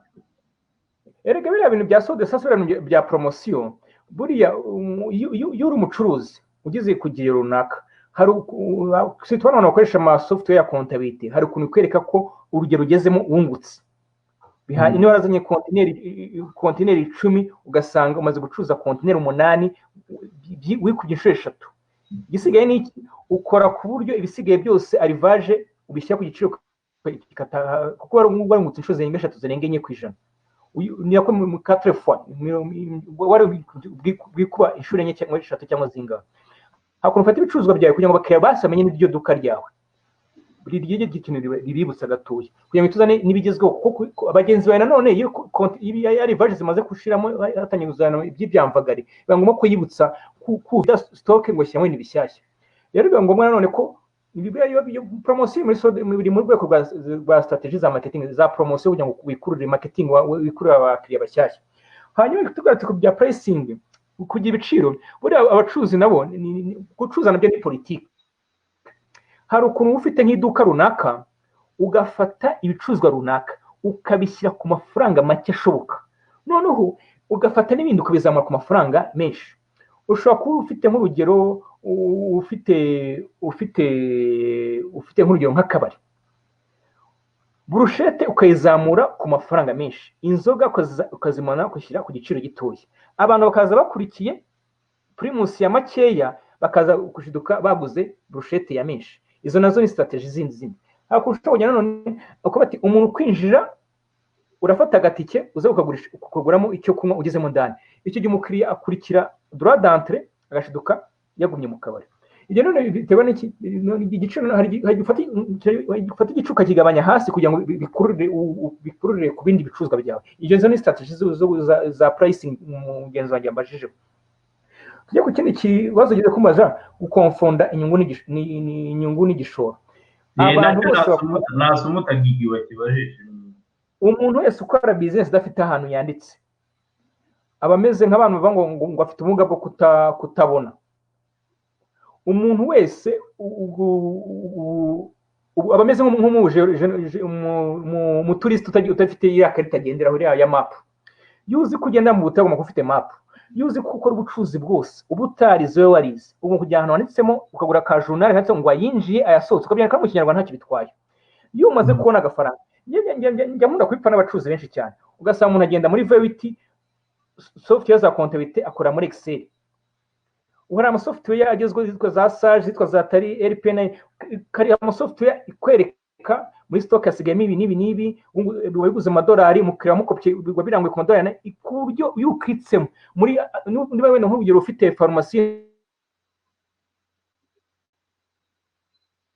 kifaruma wenda Nyabugogo, kifaruma mu mujyi, kifaruma mu Gasyata, kifaruma wenda ikakwereka ibyo yahombye munsi, ikakwereka nk'abantu bakora business muri monnaie étrangère, ibyo yaguze i Burayi mu mayero, ibyo yaguze mu Bwongereza muri livre sterling, ibyo yaguze muri Europe muri Amerika mu madolari. Hari ama software ya comptabilité umuntu wese iyo umuntu uvanga inyungu n'igishoro.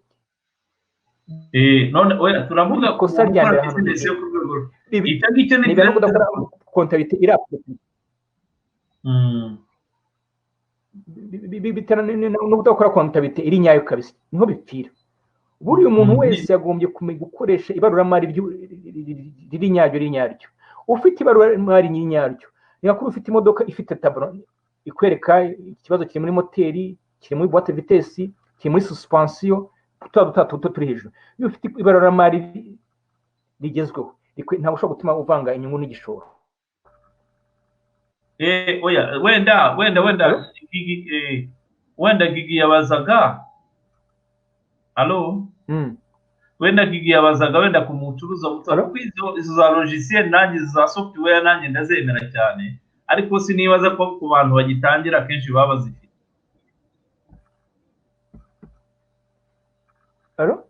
Allo izo za software ndakumva turakumva. Allo yego izo za software turazumva ama logiciel ya comptabilité nyine tuvugana. Hari igihe umuntu ugitangira batabishoboye wavuga ngo uti ukwandika ukemera ukandika mu kinyarwanda no muri ntuza kutagira ubwo buryo bwo kwandika ni nko kutagira kuba umuturist udafite map, ni nko kuba umushoferi utagira GPS, ni nko kuba kugenda ahantu utazi kandi ufite ubumuga bwo kutareba. Noneho wakomeza ugasa nkaho utubwira nyine muri pricing ukuntu umuntu akora ibiciro wirinda guhomba ukanayigenera bya bindi byose wigenera ndetse ukanagenera na leta umusoro, kuko ahangaha hari ibintu tutajya tuvuga kuko umusoro kuri leta abantu benshi bahora iteka ryose bawudoginga. Utekereza wiki wagera inama umucuruzi kuzatangira atekereza kuwukwepa cyagenda gute simbizi kuko ndizera ko utatekereza icyo kintu kuko nuko nagira ngo ndetse nkaho duseka mo gake. Buriya rero hari njya nkunda kwiganiza abacuti banjye, hari ibintu tugomba gukinisha nabyo, gukinisha icyitwa umusoro Rwanda Revenue, gukinisha nk'uko umuntu afite telefone zino za simukadi nyamara abantu bita ngo yate igurize, ukiguriza umuntu wampaye imiti ugahita ugiye vana vuba ukwiye MTN ngo itarakwaka ideni wikopeshejemo. Muri makeyo MTN kugwiza amafaranga wabona inite ugahita uzigura vana vuba mo pake vana vuba, buryo uri kurushywa n'ubusabusa. Buriya yucuruza ugafata amafaranga ya Rwanda Revenue ukugurije iminsi mikeya buri kwikurira ibibazo. Kandi ikintu gitera abacuruzi hari ikibita ngo habitude, reka mbikore rimwe reka mbikore kabiri bikagushyiramo byakubyiremo burundu. Nyine mbona abantu bakunda gasaba umuntu yige TV y'amafaranga 200 afite romoroke arimo kwibate umuntu aguze nk'akantu ntashaka kumuha fagitire iriho ya IBM. Ninge sije no macuruzi magenda ayigira gahoro igashyira neza ikaba karani kanga kuva mu muntu. Nyandeba ko umuntu agafata imodoka yuzuye muri K deja yatufashe muri TV byose byungutse ugasanga ukwepa 500 ushobora kumukura ibihano byikubye inshuro 10. Ugasanga unaguze amateleviziyo Dubai ariko tsiri yewe ibintu bya economy rwose ntago njya nabimenya n'ubucuruzi. Ndagira ngo tubwire burya mu musoro iyo umuntu umuhaye agafagitire sinkeka ko TV no kuvuga ngo wowe no umusoro ku nyungu, no kuvuga ngo wowe warungutse deja umuntu wa undi wagurishije cya kintu niwe watanze ya nyungu, niwe watanze wa musoro bo babyungukira kugira ngo abagira ngo yibe kabiri, abagira ngo atere kabiri bigenda sinaba ikintu bimarira abandi nk'urugero. Umuhashi yabihashye yishyira wa musoro agufasha kwishyura wa musoro Rwanda Revenue Authority cyangwa system yose ya revenue y'igihugu cyose. None wowe ugutereka mwebwe birya bintu byanagukizwa reka ngure sasa rero gukwepa TV ku bacuruzi ni nko kwiba mazutu ku bashoferi. Umushoferi wa mu mazutu adatwayeho karituro kamwe rwose yumva umutima uhora urehare. Niba ari ikintu cyame kiryoha no gutwara birungura se cyane birungura urumva imodoka irabigaragaza kuko hari y'abazutu. None se niba muraguze ikintu cy'ibihumbi 10 ntumuhe fagitire uba wibye leta 800. Abakiriya bose baje 18 bijyana nimugoroba kandi abacuruzi bafite akarwara barwaye bati ngiye ko ndi gutanga fagitire mugenzi wanjye adatanga fagitire akabikoze imyaka amezi 3 atarafashwe yacyo bitwaye wari igihe bikorwa hora n'umwaka ukakubaho baguca miliyoni zingahe wenda nko mu Rwanda bagambira igihano cyari miliyoni biterwa n'urwego urimo. Hari ibihano bya miliyoni 10 hari byeshana miliyoni hari n'ibya miliyoni 1. None se ubwo hari igihe umuntu ashobora kuyazagera kuri miliyoni 10, hari igihe umuntu yakwiba ibyo bintu akazagera kuri miliyoni 10 ushobora kuzatiba. Erega reka maze nkubaze buri mukiriya wese uguze akantu k'umucumi umutwara icy'umunani wiba leta icy'umunani wiba leta icy'umunani, hari igihe bijya nko ku munsi nimugoroba ugasanga wenda leta wayibye wenda 30, akakugeswa kakujyamo burundu pe, kukavamo bikanga pe, bikanga. none se 30 dukube wenda 12, ubwo se bizageraho byari za 10 miliyoni, ariko 10 miliyoni ni amayero menshi, nako ni amafaranga menshi, ni n'amayero menshi parayeri n'amadolari menshi. Ni ukuvuga ngo ayo mafaranga bashobora kuguca bagufatanya ikintu nk'icyo ngicyo, ubu uzayabona mu mwaka wose simbizi. Amande amafaranga ya Rwanda Revenue ni amafaranga bashobora kugufatira mu ikosi ugahomba ubucuruzi n'inzu zawe zigafatirwa n'ibyo byose bigafatirwa. Hari nk'abantu urugero ashobora kujya bikaguhombya neza. Hari nk'umuntu ushobora kujya gutya agafata imodoka akayikura Kongo itwaye whisky wenda zifite agaciro ka miliyoni 10, bagahitaho kata miliyoni 300, bigabanywa ku business yose biba ngombwa kwijya hasi. Kandi Rwanda Revenue ngo ibintu byose ubu bino byita mu byemezo by'ubutaka, ibyemezo by'iki byose byeretse mu mazina yawe. Iyo uramutse ukoze iyo fraud muri mashine bitabona ibintu byose ufite, amakonti ufite mu mabanki yose bagatabona n'ibintu, impapuro z'ubutaka, impapuro z'ibiki. Ariko abantu nyine ubwabona bagenda bahimba andi mayeri, ariko musobane gukwepa amafaranga ariho na DNA consumateur ni nakita ko ni indwara yo mu mutwe, kandi izi bintu bya psychology n'iki yose ni indwara yo mu mutwe. Iyo tarabundwa wenda wari umuco uganisha wenda mu gukora ikitari cyo, ariko hari n'igihe wenda bishobora no guhinduka indwara. Ariko nakomeje kubyibaza byinshi ko urafashije cyane kubyumva, ariko na n'ubu sinumvise impamvu babikora, kuko wenda iyo tuba turi kumwe n'umuntu wigeze kubikora akabivamo, kuko niho bigera ntuza. Ariko umaze impungenge ugeretse ko icyiza wakoze kubunguka, ndetse n'abadukurikiye wasora icyiza, wasora ubundi ukaba amahoro, kuko ndumva niba se baca miliyoni 300 bagaca miliyoni 10, miliyoni 5, ayo mafaranga ni amafaranga udashobora kwinjiza umaze kwiba, nako umaze gutwara iyo TVA. Wakomeza tuganiriza rwose kucyerekeranye n'ukuntu ku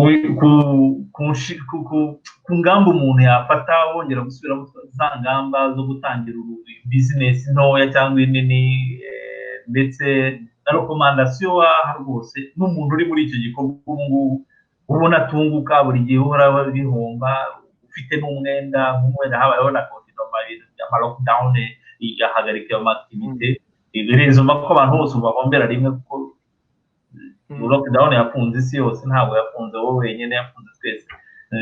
Ngo wakomeza utubwira ko ibintu biri ikiganiro gisaba igihe kirekire, kuko numva bifite akamaro cyane kubyaza amafaranga yandi, birakomeye cyane, kandi kutayanayagira rero bikaba ari byo ushobora guhinduka inkingi ya mwamba mu kwiteza ibibazo byo kubaho. Nukomeza icyo byo ino ndwara ya coronavirus byateye abantu ubwoba, ariko agatonga burya ikintu cya mbere no gukoresha umutwe wo kwibaza buri munsi ni iki nshoboye, ni ikihe kintu nkunda, ni ikihe kintu ahantu ntuye bakeneye. Buriya ubwonko butibazanye gakora ubwonko bw'umuntu wapfuye. Buri muntu igihe cyose yagombye kuba yibaza ni izihe ngufu zanjye, ni ikintu akashaka uburyo cyose akantu yabyaza umusaruro. Ikindi kintu nashaka kuvuga kindi, hari ikintu bita majority mindset, ngo abandi bafonction dukora nta indi business bafite, ugomba kugira iki kuba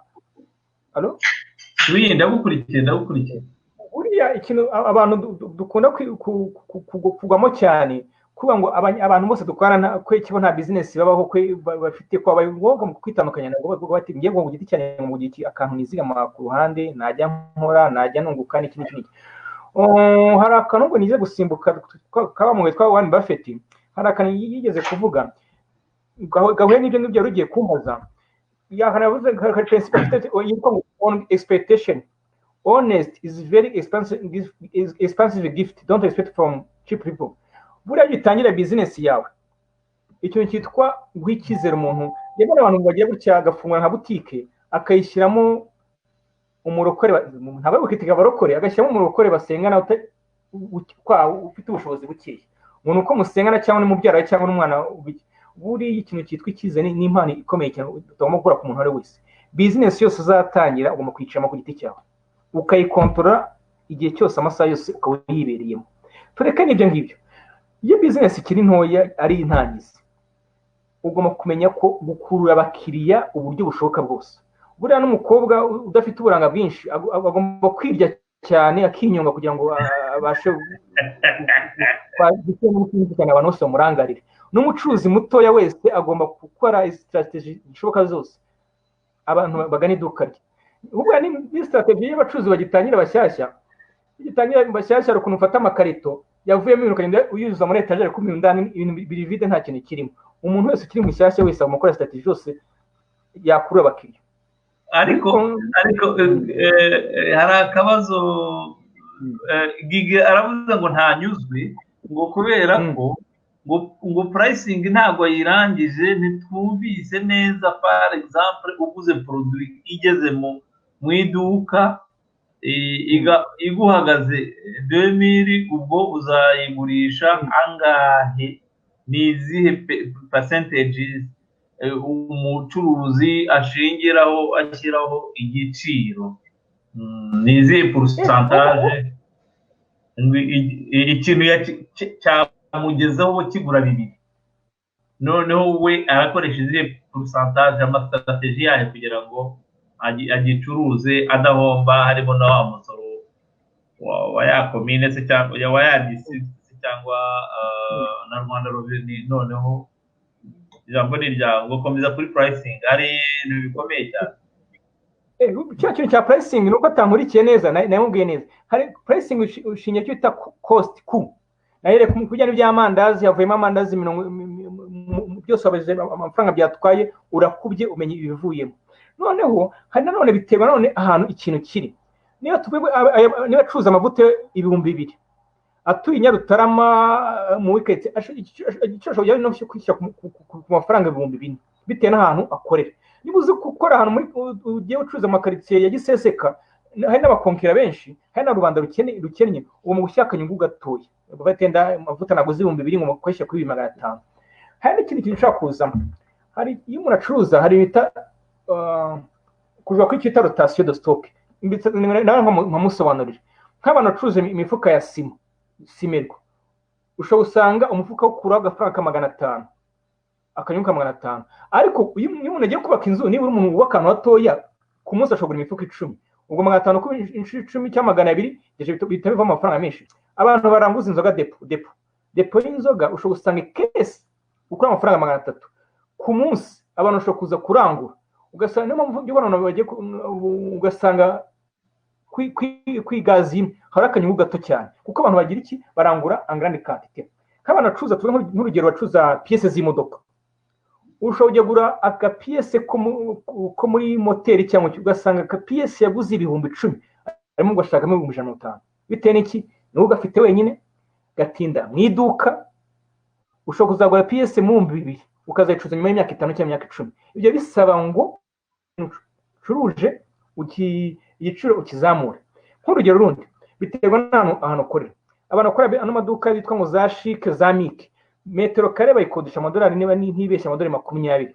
Urumva ahantu ukorera ubukode bw'inzu bwawe bifite ako kayabo nk'aho ngaho, bisaba ko igiciro ukizamura. Pricing girimo utokeje cyane, bitanu ukorera, bitanu waranguye, bitera none uko bakiriya bari capable yo kugura ikintu cyawe.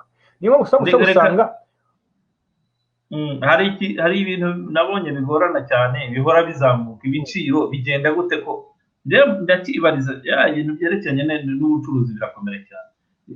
Ni gute umuntu ashobora kuba arahereye nko muri za 76 agura umuceri muri Thailand, abo bantu baramumenye bamenye wamubanjirije mukuru we cyangwa se wabo cyangwa se sekuru, noneho muri agiye kugura umuceri wenda muri Thailand cyangwa muri Malaysia, uragiye urawuguze uko wawuguze bagiye bakugabanyiriza igiciro. Hariya akenshi ntigikunda kuzamuka, gikunda kuba ari stable. Ni nk'uko hano mu Burayi uko twahinjiye kera muri za 2004 amatagura n'isukari niko biba biri, kuko abaho uburyo gufixa les prix ku bintu by'ibanze nahariya nkeka cyane ko ariko biri noneho umuntu yagera iwacu ugasanga iteka ari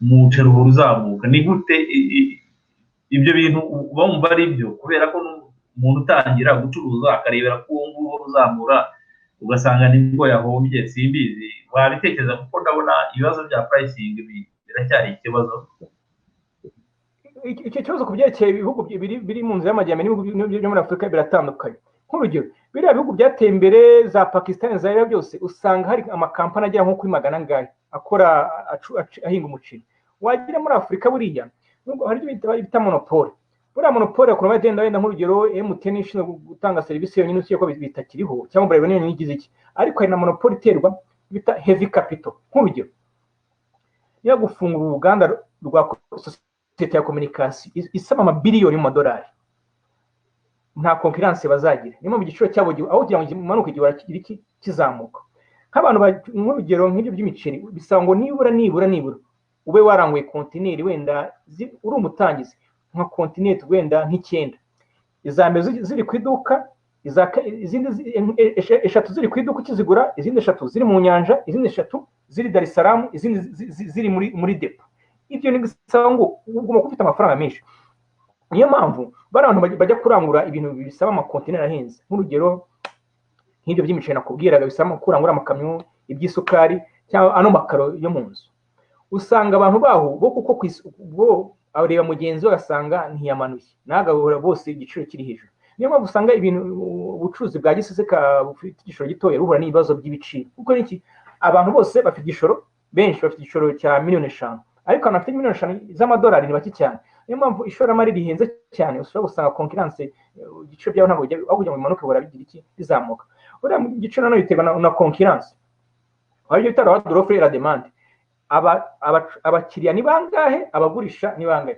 y'abakiriya biyongereye abacuruzi bazamura ibiciro y'abakiriya bagabanutse abacuruzi nabo bagabanya ibiciro for example nko ku birayi hari igiperiode y'ibirayi ku mwero w'ibirayi ikiro kimwe kigura 400 nako kiro ku mwero w'ibirayi icyo kigura amafaranga 200 igihe cyabuze bikajya ku mafaranga 200 bitewe na l'offre et la demande abakiriya ni benshi hari nizo fagitire zirabitera ariko aha ndagira ngo nkubaze akantu gatoya ndagira ngo wenda kuko harimo n'abacuruzi badukurikiye muri uku kweshanja ibyo byo guhora tuzamura ibiciro byo urumva ko n'uwo mucuruzi muto yakwiriye kwikumenyerezwa kuko guhora azamura ibiciro kuko n'undi uwo ari wese yamusaba ibiciro niba se turavuze umwarimu agiye avuga ati njyewe nanjye ubwo bazamuye ibiciro kandi njyewe nta musareri yanjye izazamuka amadovari y'abana ngiye kuzanyacira amafaranga ntifaso cyangwa se umuganga akavuga ati agahita gutegeka automatikoma kujya gukoresha ibizamini by'amaraso birahita biguhenda n'ujya mu bizamini by'amaraso nabo bazamura ibizamini by'amaraso kandi n'ujya mu bizamini by'amaraso haraguru ugasangamo ntabwo ubura n'ikintu kitagenda neza nagutegeka umuti urajya kuwugura noneho usanga igihugu kibaye cyangwa se muri competition uwo wahereye hahandi uhenda abantu waje wumva ko uri igitangaza wabahenze bagurishije ibirayi menshi ariko nawe noneho wa muntu akavuga ati ariko twebwe kuki kugendera kuri etike yo kuvuga ngo uyu muntu tumworohereze kugira ngo nzajye muvura neza reka mukoreshe munyuze ahantu hose niba aje muri sexology kamwohereza gukoresha examen za diabete nkamwohereza gukoresha examen z'umutima izo examen z'umutima atazizana nkamubwira ntirekera aho ngaho nta muntu ushobora kubigenza gute noneho rero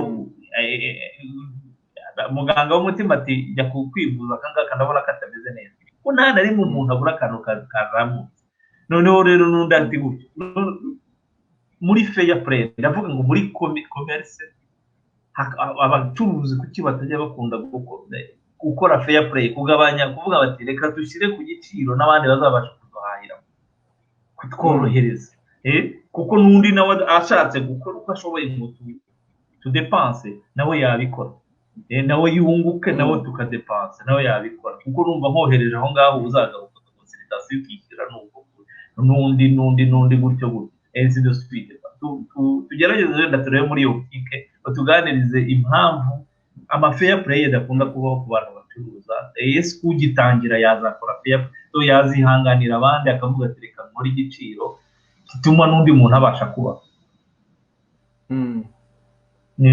ahubwo hagati aho ngaho hari ikintu nongeye kubwira kuri produit zituruka hanze impamvu bihora bizamuka. Dufite ikibazo muri Afurika icyo bita balance commerciale cyangwa balance de paiement. Hari ukuntu idore hora ripanda kubera ko ibyo twe tujyana hanze ni bike cyane, ibyo twe dukura hanze akaba ari byinshi cyane hagati ya import export. Niyo mpamvu idore hora rizamuka. Uno munsi idore gasanga 900, ejo ugasanga yageze ku 1000, ejo 1000. Ibihugu byo muri Afurika byinshi iki kibazo kirabona nabyo. Ibi producers zituruka hanze zigenda zizamuka bitewe n'iki ni dollar. Ikindi cyane kubitera none kindi tuye mu gihugu kidakora ku nyanja. Bisaba ko ngombwa ibicuruzwa byacu bigira byanyuze ku bihugu bitandukanye byozora kitamita amaforutsi imisoro yo gukoresha imihanda ya bene bihugu byose duturanye. Imisoro yo kubyambu bisoro iki byose bituma ibiciro byo mu Rwanda si turiho bitumbagira oriyo kugabanuka. Okay, ikindi narunge kindi cyerekeye ko ujya kwa muganga ukoresha ibizamini byinshi ugasanga ubuzima bugenda burushaho nyine ufite tugeze muri rusange burushaho kugenda bukomeye bitewe n'icyo yazamuka oriye yo kumanuka. Muri ubuzima icyo nkunda ubwonko bw'umuntu uko situation igenda ikomera nawe ugenda umuntu ni inyamaswa ifite ubwenge ugenda urushaho gukoresha strategy zo kubasha kubiyadabutaho. Niba ibice bizamutse ku isoko yageza ugabanye dépenses zawe. Wenda nk'urugero ukodeshaga inzu y'umugana tugegeza kujya gukodesha wenda ku Ruyenzi aho uzaba inzu y'Ijana wenda akajyaho na kadeplasement kiyongeraho kakayibiraho gatoya. Niba wakunda guhamagara ageze no gukoresha SMS cyangwa pack. Ikintu cyose kizamutse umushaka uburyo ma dépenses y'ikintu cyose kino gihe cya lockdown kino gihe cya coronavirus umuntu wese agushaka uburyo bushoboka byose akaminimiza dépenses agira mu buzima bwose bushoboka akagenda yerimina bishoboka. Nk'ibyo wambwiraga by'umucuruzi mushyashya ugitangira business ye agomba gukora ku buri kintu ka dépenses ijya gusohoka ari nta yandi mahitamo afite yandi. Nkuko nize kubwira mbere niba ugiye kugura ibintu byo gutangiza urugero nka Sadoko Africa kugenda kugura ibyakoreshejwe niba ari PS n'iki kugura used kugira ngo ubashe kugabanya dépenses. Aho watekinga kubyerekeye kuminimiza dépenses ibintu ukabyikorera.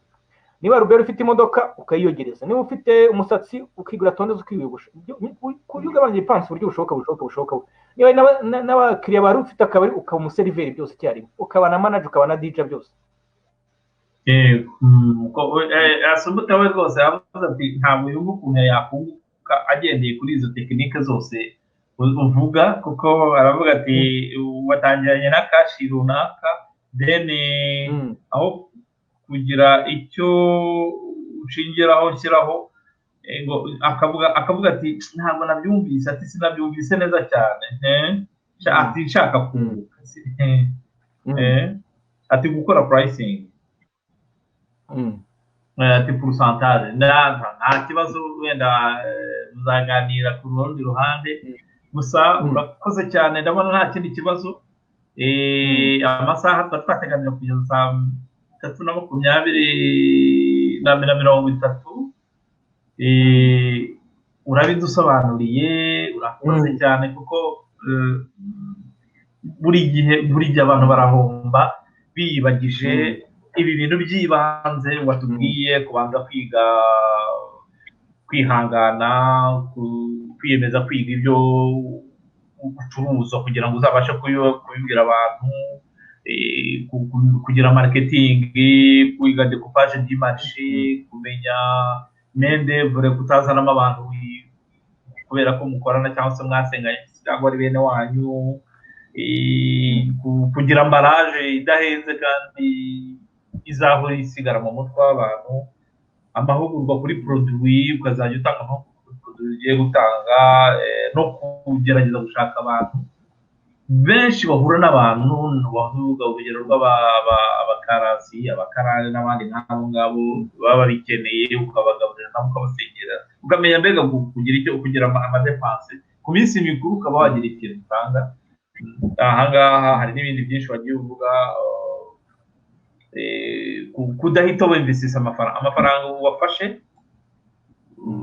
wagujije nta kuyarya, nta kuyakuramo ikindi kitari cyo wayageneye, kuko ni dangere. Epi gutekereza ko niba bakugurije hatabamo weekend cyangwa hatabamo konje, imashini batangiye kubara kuva ku itariki ya mbere ntibabara ku gatandatu cyangwa ku cyumweru, imashini irakomeza ikabara kugeza igihe wowe uzarangiriza kwishyura. Ni ukuvuga ngo rero ntuyiri guta igihe cyangwa ujye muhindura ibisenge by'inzu cyangwa guteza amarangi, guteza irangi y'imodoka. Ayo mafaranga uyakoresha uko, kandi nanone mu kwemvesisa urangura bikeya bya makeya, uko bigenda byigira imbere kare ugenda usukamo amafaranga. Ndibwira ko nagiye bivuga neza icyo niba gikoranye nabwira, kuruhuka byose cyane ntugomba kuruhuka, gukoresha abantu bakeya, ukaba wowe yigitangira, ukaba ari wowe shoferi, kesiye, seriveri, cyangwa se ari nawe uganira abantu, ukanirinda noneho n'akamere kubwira abantu nabi. Ntugomba gutinda gufata umwanzuro ngo ufate ibintu birimo kugenda, cya gicuruza cyari kigezweho gitangiye kugwa hasi. Ni ugufata umwanzuro vuba mu mizo ya mbere. Nabyanditse ni byinshi, wanditsemo ibya papier hygienique, ukamenya ko muri papier hygienique ko abayahudi bo n'abahindi bo babibara, kubera ko papier hygienique buriya ngo ni metero 50, ukareba niba bataguhaye 25 cyangwa 45. Bike buri kana kari ko kose ukavuga afite amakuru, ukareba karite yako niba ikwiranye no kugira bike ko yandika kilometero 20. Burya bike yose uzi igomba kwandika kilometero 20, wayisubiza mu iduka ukaba wasarana nyine. Ni ukuvuga ngo kumenya karite ya produit, ni ukureba rero ngo nukurimita umubare w'amafaranga asohoka, kwigenera umushahara ugena bitewe n'uko wahombye urawugena cyane, ariko usubira mu kintu cyitwa ko byanga bikunda ugomba kujya wandika yinjiye, ayakoresha, ayo watangiranye, ayo washoboye, ayo warangizanyije, ndetse n'inyungu, ndetse muri ya nyungu niho ukuramo ibyo byose wamaze kwishyura wa musoro, wamaze kwishyura wateganije nuko uzongera gushoresha. Ibindi ibyo gukereya za price nuko uwo wavuze byinshi umuntu azagenda considera, ngo numva twazongera tukazakureba akantu ushaka ko utubwira abantu wayoboye, abantu wagiriye inama, abantu wafashije konsisa, ahantu wagiye gukorera audit, kugura n'umuhanga muri audit, inama zawe zagize akamaro kuri pourcentage ya kangahe, kugira ngo wenda dusoze inama zawe, abantu bungutse kugeza ryari, icyo washoye wacuruje byungutse gute, duhe experience kumve rwose turi mu nza, kuko dufite ubwoba, buri muntu wese afite ubwoba bwo kwishora mu bucuruzi. Ariko umurikije ibyo umaze kutubwira, noneho ntabwo nzongera gutinya, nanjye nzajya.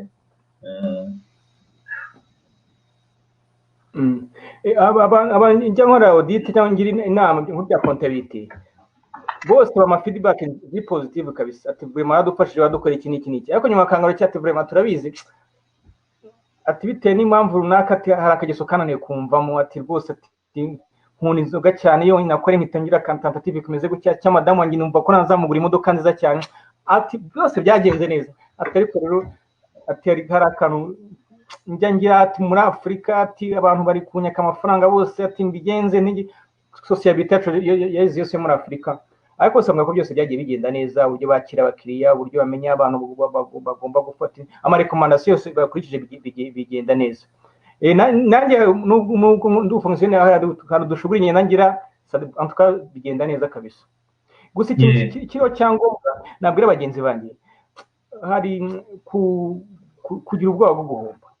Ni indwara nk'izindi nkamwe mugira muvura abantu b'abapsikologe n'iki, gukora afite akantu cyangwa abisunika, nzacuruza muri 2021, nzacuruza muri 2022, wipushinga, nzacuruza uko nafunga alimentation nziza kamwe, nanjye mu dogiteri bagiye basanga alimentation yangira muri mike cyangwa iki byose. Abantu ukunda kugishaka kugira ngo gushaka ikintu cya perfection, reka nzakora business nanjye itantera isoni kwa buriya nuko turi muri Afurika ariko barakaye usanga dogiteri muzima arimo gukora nyuma yo kuva muri office ari gukora capati arimo gukora amasambusa n'iki abantu bakora kugira ibibazo none n'ibintu bya perfection nzakora ikintu ariko vraiment nkoze business igaragara itari cheap umuntu agomba kugira gutangira ku kintu kiri hasi kandi muri business hagenda habamo utuntu iyo utangiye ku business y'ishoro gitoya udukosa ugenda ubonamo uhomba bitagenda neza biba bigufasha biba nk'ishuri gucuruza ni nk'ishuri iyo bigenze nabi next time bigenda neza arakoze cyane Thierry Nyirimigabo ni umugabo w'umujene ufite experience ikomeye cyane buri gihe iyo utanze ikiganiro nta muntu utagiye kujya kuko ufite simplicity mu kuvuga ibintu kandi uzi gushimira abantu aho baribwa